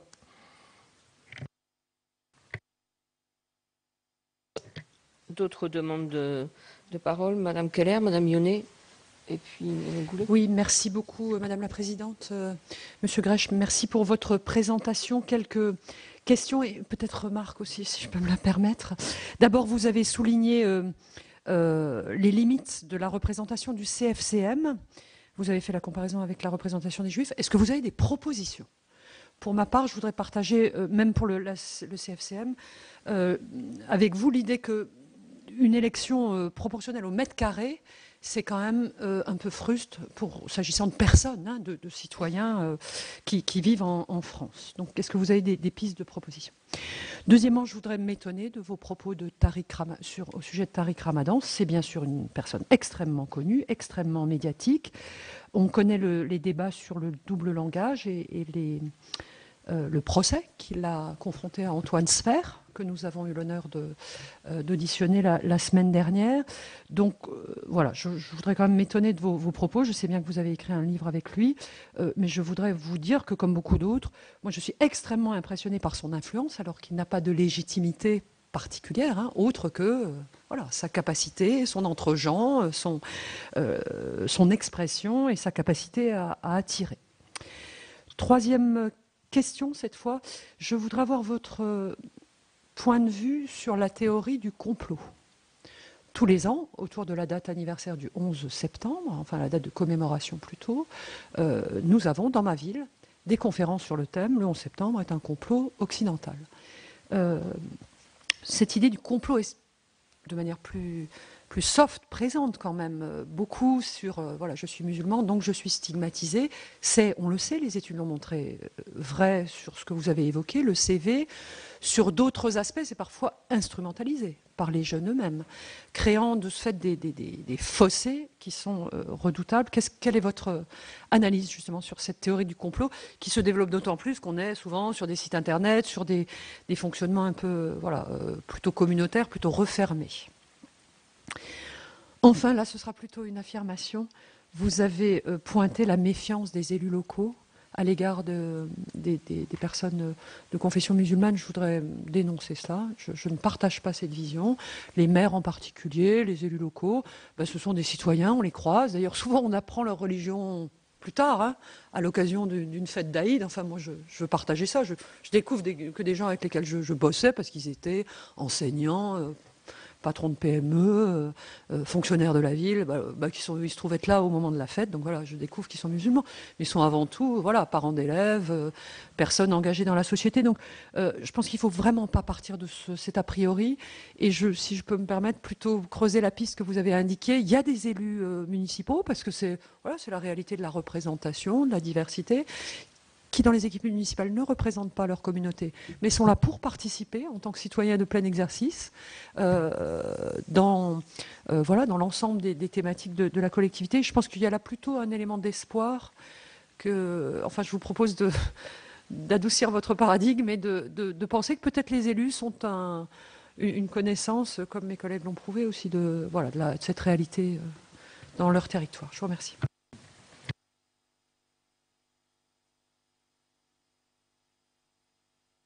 Il y a eu déjà beaucoup de choses dites. Vous remercier pour votre exposé.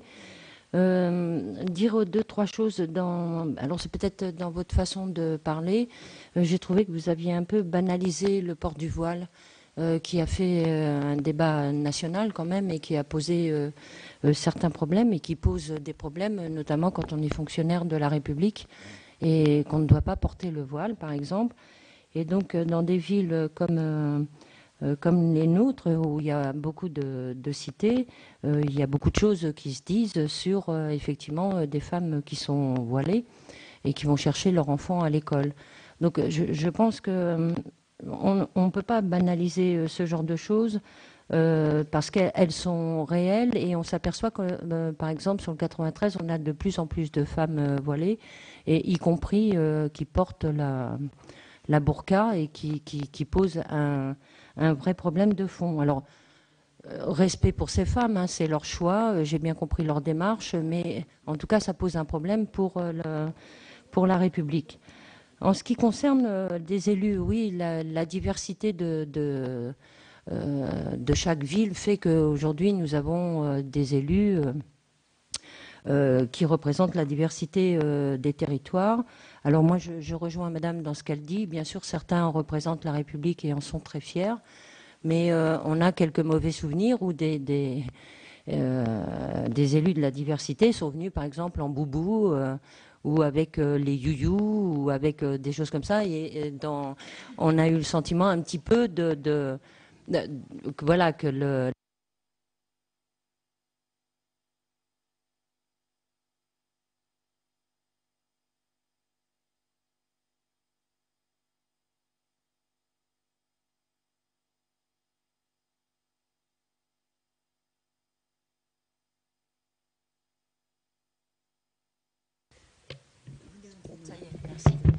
Et donc, c'est vrai qu'on n'a pas une tendance à banaliser. Et d'ailleurs, on a bien vu avec la montée du Front National ce que ça pouvait donner. Alors, il y a... je suis un petit peu obligée de le dire quand même. Pour avoir fait beaucoup de permanences en tant qu'élu de ma ville, j'ai rencontré beaucoup de femmes qui parlaient de la religion et qui... notamment se trouvent confrontés à la polygamie, alors que la polygamie en France est interdite. Quel est le modèle aussi d'intégration pour ces femmes qui se retrouvent du jour au lendemain avec 5 enfants, qu'on est obligé de divorcer, de maquiller, pour qu'elles puissent toucher leur allocation et avoir et avoir un logement, tout simplement pour élever les enfants. Donc la République, c'est vaste, mais ça, par exemple, moi, je n'ai pas su répondre, si ce n'est faire les papiers pour qu'elle puisse divorcer et être prise en charge. Sur les jeunes des cités, vous l'avez dit, et dans la première audition que nous avons eu un représentant de l'État, sur la formation.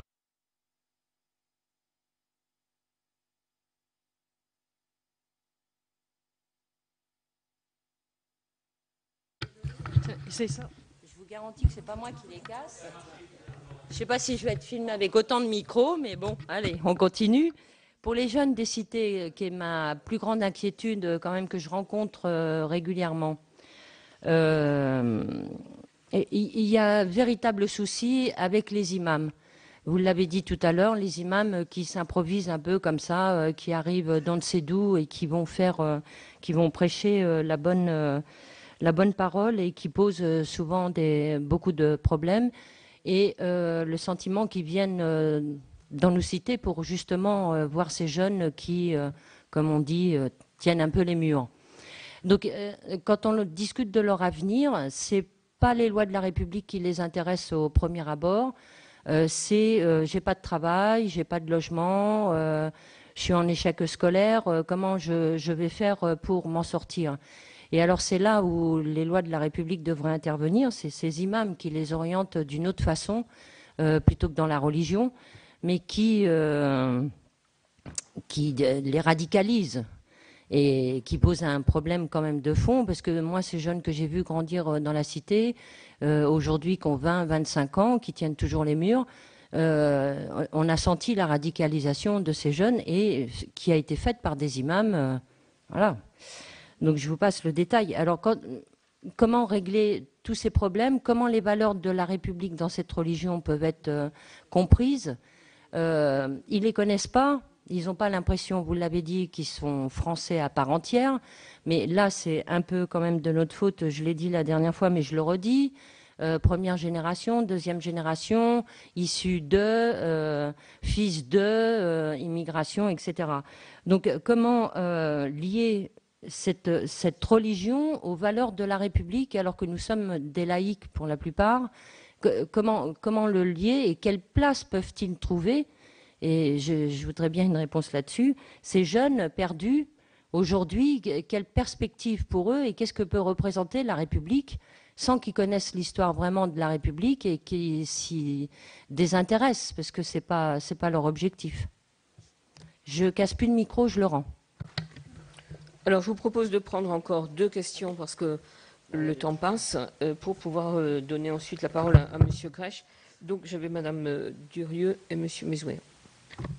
Oui, merci Madame la Présidente. Je serai relativement brève parce que j'allais poser les mêmes questions. Et je voulais d'abord vous remercier, Monsieur Grech. Je pense que les jeunes, en tout cas en France, ont probablement besoin d'apprendre l'islam. Je ne sais pas lequel, hein, et d'apprendre l'islam. Ouais. Bon, à partir de là, il y a 2 choses qui sont probablement dangereuses. C'est qu'apparemment, on peut être imam en s'auto-proclamant imam. J'aimerais bien que vous nous précisiez effectivement comment ces choses-là peuvent-elles se faire et quelle crédibilité accorde-t-on dans la hiérarchie des imams. Bon. Deuxièmement, la formation, elle sera essentielle. Enfin, ça, c'est votre affaire. Et je dirais que nous sommes un État laïque et quelque part que vous déploriez qu'ils soient formés en Algérie, au Maroc, en Turquie, peut-être. Mais enfin, pourquoi sont-ils donc pas formés en France, si vous préfériez cela? Et quand vous évoquez la Turquie, j'ai envie de dire que dans un État laïque, Erdogan a tranché. Il a créé les écoles imamatiques et on les forme dans les écoles laïques de l'État turc. Ce n'est pas une solution pour la France. Alors ces problèmes-là me paraissent essentiels, ceux qui tournent autour des imams. Oui, une question très courte. Vous avez dit tout à l'heure que les musulmans respectaient les lois de la République, comme les catholiques, même s'ils n'étaient pas toujours d'accord avec. ma collègue a parlé de la polygamie, donc on peut douter qu'il les respecte toutes. Mais la question est la suivante. Est-ce que vous pensez qu'il y a une démarche de l'islam pour que soient prises en compte précisément les valeurs de l'islam, si tant est qu'on puisse parler de valeurs? Enfin bon, moi je vais dire ça comme ça, parce que dans les lois de la République, disons que les catholiques ont pesé d'une manière forte. Simplement en prenant un exemple, les vacances scolaires correspondent aux dates principales. Voilà. Donc c'est le sens de ma question. Monsieur Grech, je vous laisse Bon, il y a beaucoup de questions. Il y a des questions qui concernent la laïcité. Moi, je suis un fervent partisan de la laïcité de la loi de 1905. Pas de celle qu'on essaye d'interpréter de manière différente aujourd'hui. La laïcité, c'est la neutralité de la République. Ce n'est pas la neutralité des citoyens. Qu'une femme porte le foulard, ça ne me pose aucun problème. Et je dirais non seulement ça ne me pose aucun problème, mais je vous interroge en tant que moi qui me prétends féministe, je fréquente ces femmes qui portent le foulard et qui savent qu'elles n'ont aucune chance de trouver un travail alors que normalement c'est légal, à part pour être fonctionnaire, de travailler en ayant le foulard. Tellement elles sont stigmatisées. Donc il y a effectivement, moi je n'ai pas de problème avec le foulard, je côtoie des gens qui s'habillent de manière très différente, j'en ai rien à faire, c'est pas mon problème, c'est le problème des choix de ces gens, du moment que c'est un choix libre. Je veux dire, je ne suis pas pour imposer le foulard, ni pour imposer que... Oui, mais après vous dites, il y a la pression sociale. Mais vous croyez que dans nos milieux, il n'y a pas de pression sociale ? Sur toute la vie quotidienne, la nôtre, sur les mariages, sur la vie sociale, enfin, je veux dire, vous vivez où ? Il y a une pression sociale qui s'exerce, elle peut être plus ou moins forte, elle est plus forte dans les ghettos. Et le problème, c'est de s'interroger pourquoi il y a des ghettos. Et là, je dirais, et ça, ce n'est pas la faute des musulmans, je veux dire, il y a un problème de la République. Et quelqu'un a dit, ce n'est pas les lois de la République qui les intéressent. Et je crois que c'est tout à fait vrai. Ce qui les intéresse, c'est de trouver du travail. Moi, j'ai été faire un débat après Charlie dans un lycée professionnel de jeunes de 14-16 ans. On a discuté pendant 3 heures, c'était passionnant. Ils ne savent pas écrire, ils sont nés en France, ils ont fait l'école de la République. Non seulement ils ne connaissent pas l'orthographe avant la réforme, mais ils ne savent même pas s'exprimer. Et ils savent qu'ils vont être chômeurs. Franchement, la laïcité, ce n'est pas un problème pour eux, ni pour ni contre. Ils ne savent même pas ce que c'est. Ce n'est pas en disant nous allons faire des cours de laïcité que nous allons convaincre qui que ce soit. C'est une plaisanterie. D'autant plus qu'aujourd'hui, de plus en plus, la laïcité apparaît comme une machine de guerre contre les musulmans. Et puisque les signes religieux nous choquent tant, je vous rappelle quand même dans cette noble assemblée que jusque dans les années 60, nous avons eu des prêtres élus qui venaient en soutane ici sans que ça pose le moindre problème. Le chanoine Kir venait en soutane. Bon, qu'est-ce que c'est ? Vous imaginez aujourd'hui une élue venant avec un foulard ? D'ailleurs, je vous signale, je crois que c'est la ville, il y a une ville qui vient de basculer c'est Bobigny ou non, pas Aubervilliers, qui vient de passer du Parti communiste à l'UDI, en Seine-Saint-Denis. Non, mais Bobigny. Sur la liste de l'UDI, il y avait 2 filles qui portent le foulard. Ça n'a suscité aucun problème. Pourquoi, brusquement, ça devient une question importante ? Je veux dire, même la droite aujourd'hui reconnaît que, je veux dire, c'est le libre choix des gens. Et encore une fois, les mesures que nous prenons contre les femmes qui portent le foulard, c'est des mesures contre les femmes. Ce n'est pas les hommes qui sont visés. C'est à elles qu'on interdit d'accompagner leurs enfants, c'est à elles qu'on interdit d'accéder au travail. Bon. Bien sûr, il y a la question de la polygamie. La polygamie, je vous signale, essentiellement, c'est sur l'Afrique. Ce n'est pas dans les pays arabes, bon, des pays musulmans, d'ailleurs non musulmans d'Afrique. Il y a un vrai problème. Mais on a un problème d'intégration, bien sûr. Je veux dire, personne ne dit qu'il faut... Mais on sait très bien que ce n'est pas très facile à résoudre si on veut tenir compte de l'intérêt des femmes, comme vous dites. Quand une femme se retrouve dans une situation de polygamie, ce n'est pas elle qu'on va punir. On va essayer de trouver une solution qui est d'une certaine manière un détournement. Autre chose sur la République laïque. En 1926, l'Assemblée nationale française a financé la construction de la mosquée de Paris. La mairie de Paris a donné 500 000 francs à l'époque pour le terrain. C'était contraire à la laïcité, complètement. Et Briand, qui était le rapporteur à la laïcité, qu'est-ce qu'il a dit? Il a dit, oui, c'est normal parce qu'il y a un rattrapage à faire. Après tout, tous les édifices du culte sont entretenus par nos impôts de citoyens qui n'ont peut-être rien à voir avec la religion. Mais ça ne nous choque pas. Oui, y compris musulmans. Mais je ne sais pas, je ne suis pas pour dire qu'il faut construire des mosquées payées. Je dis simplement que la vision de la laïcité, des fondateurs de la laïcité, c'était une vision d'une laïcité qui permettait l'exercice du culte. Je vous rappelle aussi que après la loi de 1905, 125 maires ont décidé d'interdire les processions religieuses dans la rue en disant que c'était contraire à la laïcité. Dans 121 cas, ça a été cassé par le Conseil d'État. Je veux dire, ça... non, mais si, c'est important, l'espace, la rue, et la rue est, je veux dire, on a le droit d'exprimer sa religion dans la rue. Ce que... Non, mais Pardon? Excusez-moi, s'il vous plaît, un peu sur la forme, là, parce que l'heure est passée et on n'interpelle pas notre invité. Merci. Comme ça, parce que sinon, il ne pourra pas répondre, sachant qu'on va devoir conclure rapidement et que la rapporteure va dire un mot aussi. Sur l'affaire, je ne vais pas rentrer sur l'affaire Tarek Ramadan, Antoine Sfer. Moi, j'ai témoigné et je peux vous dire qu'Antoine Sfer mentait sur Tarek Ramadan. Je ne veux pas rentrer là-dedans, mais ce que je vous demande, c'est de l'écouter, d'écouter ce qu'ils disent. Pardon? Non, non, non. Mais écoutez, faites un débat avec Ramadan. Je dirais, même s'il y a des choses qui disent que vous n'êtes pas d'accord, si vous reconnaissez qu'aujourd'hui, il représente...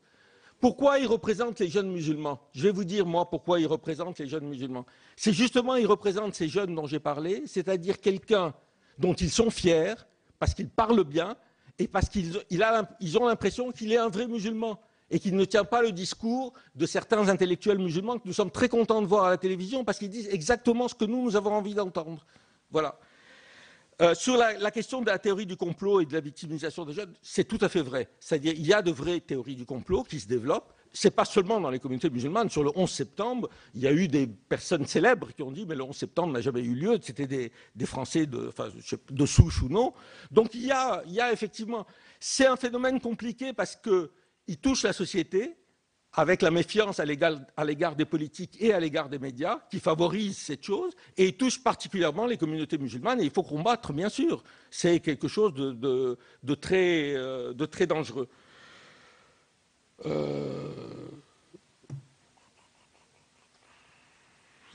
Juste encore... l'idée que la Turquie est laïque, c'est vraiment une idée. Je ne sais pas d'où elle sort. Il y a un ministère des cultes qui nomme les imams. Je ne sais pas si c'est ça la laïcité. Pardon? Non, non, elle n'a pas été, elle n'a jamais été. C'est-à-dire quoi laïque? Vous imaginez un pays laïque dans lequel il y a un ministère des cultes qui nomme les imams, et ça c'était vrai sous Atatürk. C'est pas Erdogan. Ça a toujours été comme ça. Les imams qu'ils exportent ici, ça vient du ministère des cultes. Bon, enfin bon, ça c'est un autre... La question des imams, elle est très compliquée parce qu'effectivement, il n'y a pas il y a des formations notamment qu'on fait, mais il n'y a pas de titre officiel. C'est le fait d'être reconnu plus ou moins par... mais il y a un effort à faire, je ne sais pas lequel... je sais que ça fait 20 ans qu'on en discute. On avait pensé de faire vous savez, à Strasbourg, de faire une chose. Je pense qu'il faut prendre il faut le faire parce que c'est quelque chose qui me semble important. La dernière chose, c'est sur les propositions pour le CFCM. Je termine sur le CFCM, on n'a pas tellement de temps. C'est extrêmement compliqué, mais pour une raison qui est simple, c'est-à-dire s'il avait fallu aujourd'hui organiser le consistoire juif, la République n'aurait pas réussi à le faire aujourd'hui. Elle a pu le faire en 1804 parce que Bonaparte pouvait dire n'importe quoi, il l'appliquait. Là, on a un vrai problème. Donc je n'ai pas de solution. Je suis de ceux qui pensent que, bon, faisons avec le CFCM puisque ça existe, parce que ça a permis notamment la nomination des aumôniers dans un certain nombre de lieux clos, Mais prenons en compte le fait qu'ils ne sont pas l'avenir des musulmans de France. Et que cet avenir des musulmans de France, il faut le bâtir avec ces jeunes qui sont effectivement dans les municipalités. Je n'ai pas voulu dire, excusez-moi si je l'ai dit à propos des élus, il y a un certain nombre de villes où il y a des méfiances. Ce n'est pas le fait que quand un élu voit un musulman, il s'enfuit. C'est quand il y a une organisation musulmane qui est sur place, il y a... parce que, et je veux dire, c'est pas un reproche, je le comprends, c'est des pratiques qui nous sont en partie étrangères, c'est une foi qui nous est en partie étrangère, donc il y a un effort à faire pour ouvrir le dialogue, mais il y a un effort à faire aussi par ces organisations elles-mêmes, qui elles-mêmes sont dans une posture de victimisation. Et si, pour terminer, je dois rendre hommage à Tarek Ramadan pour une chose, c'est le fait qu'il n'arrête pas de dénoncer le discours de victimisation qu'ont les musulmans en France. Voilà. Alors, comme j'ai la chance de travailler régulièrement avec Alain Grèche, j'ai laissé mes collègues s'exprimer, mais j'ai quand même une observation et une très courte question. L'observation, c'est que globalement, ce qui a été dit aujourd'hui recoupe tout à fait clairement ce qu'a dit Barry Zakiari la semaine dernière, c'est-à-dire, moi je suis représentée à la télévision par des analphabètes et pas par des gens que j'ai envie d'entendre. Elle a plusieurs fois considéré, elle a dit ça plusieurs fois. Non, mais elle n'a pas dit... À la télévision, elle a dit, quand j'entends, elle n'a pas parlé du président du CFCM, Roger Carucci, elle n'a pas parlé de ça. Elle a dit que la représentation ne lui ressemblait pas. Elle l'a dit plusieurs fois la semaine dernière. Donc on est aussi dans un problème de représentation. La deuxième chose, mais j'ai quand même une question sur les influences étrangères, parce que on a parlé du lien avec les ambassades étrangères en France, et moi, je voudrais votre avis, Monsieur Grèche, sur les financements étrangers. Je pense que d'une certaine manière, ces financements sont, comment dire, très difficiles à situer et à mesurer. C'est-à-dire que, comme souvent, ce n'est pas des financements. Il y a des financements directement étatiques, ça c'est relativement facile, mais ensuite ça se fait à travers des réseaux musulmans croyants qui sont du Golfe ou de tel ou tel pays, qui sont relativement puissants et qui peuvent apporter beaucoup d'argent. Je pense qu'en partie il y a un fantasme aussi sur ce financement, mais je pense que ça vaut la peine justement d'étudier au cas par cas. C'est-à-dire d'avoir une discussion approfondie et de réfléchir sur comment effectivement avoir un contrôle des financements, encore que ce n'est pas illégal d'avoir un financement étranger. Hein, je veux dire, je ne sais pas si l'Église de France est... Oui, il faut qu'il soit transparent. Mais peut-être là, je ne sais pas si c'est possible à imaginer que, d'une manière ou d'une autre, les associations les associations musulmanes locales, il y ait d'une manière ou d'une autre une représentation d'élus. Je ne sais pas, de créer des associations spéciales, si je veux dire, qui pourraient contrôler, par exemple. Je ne sais pas si c'est envisageable ou non, ou trouver... Non, sans que ça soit une mamie, ça peut être une... Voilà, il y avait la Fondation pour les œuvres de l'Islam de France, mais l'avoir... Oui, il y a toujours, elle ne fonctionne pas, mais peut-être localement d'essayer de réfléchir à ce type de formule qui aussi, d'une certaine manière, permettrait, parce qu'on sait très bien que les communautés musulmanes, localement même, elles sont extrêmement divisées, qu'il y a des luttes entre elles, qu'il y a des factions, etc. Peut-être ça permettrait aussi une forme de présence, mais encore une fois, je ne demande pas que les élus s'occupent de la mosquée, mais qu'il y ait une forme de présence qui permettrait, par des associations, loi peut-être 1901, d'avoir une forme de contrôle là-dessus. De toute façon, en principe, les mosquées doivent avoir des comptes ouverts, quoi. Aux États-Unis, c'est comme ça, les fondations ont un officier public, enfin un comptable public, un membre de l'administration du Trésor qui est dans les fondations. Merci infiniment. Voilà pour cette matinée consacrée aux travaux du Sénat, notamment aux travaux de la mission d'information sur la place de l'islam en France. Une mission d'information qui a commencé à travailler au début du mois de janvier sur cette thématique avec audition et déplacement. Une mission d'information qui a été créée à l'initiative du groupe centriste. Vous pouvez toujours voir et revoir tous les travaux du Sénat sur notre site publicsénat.fr. Prochain rendez-vous de l'actualité parlementaire cet après-midi à 16h30 pour Sénat 360, présenté par Delphine Girard. Très bonne journée sur les chaînes parlementaires.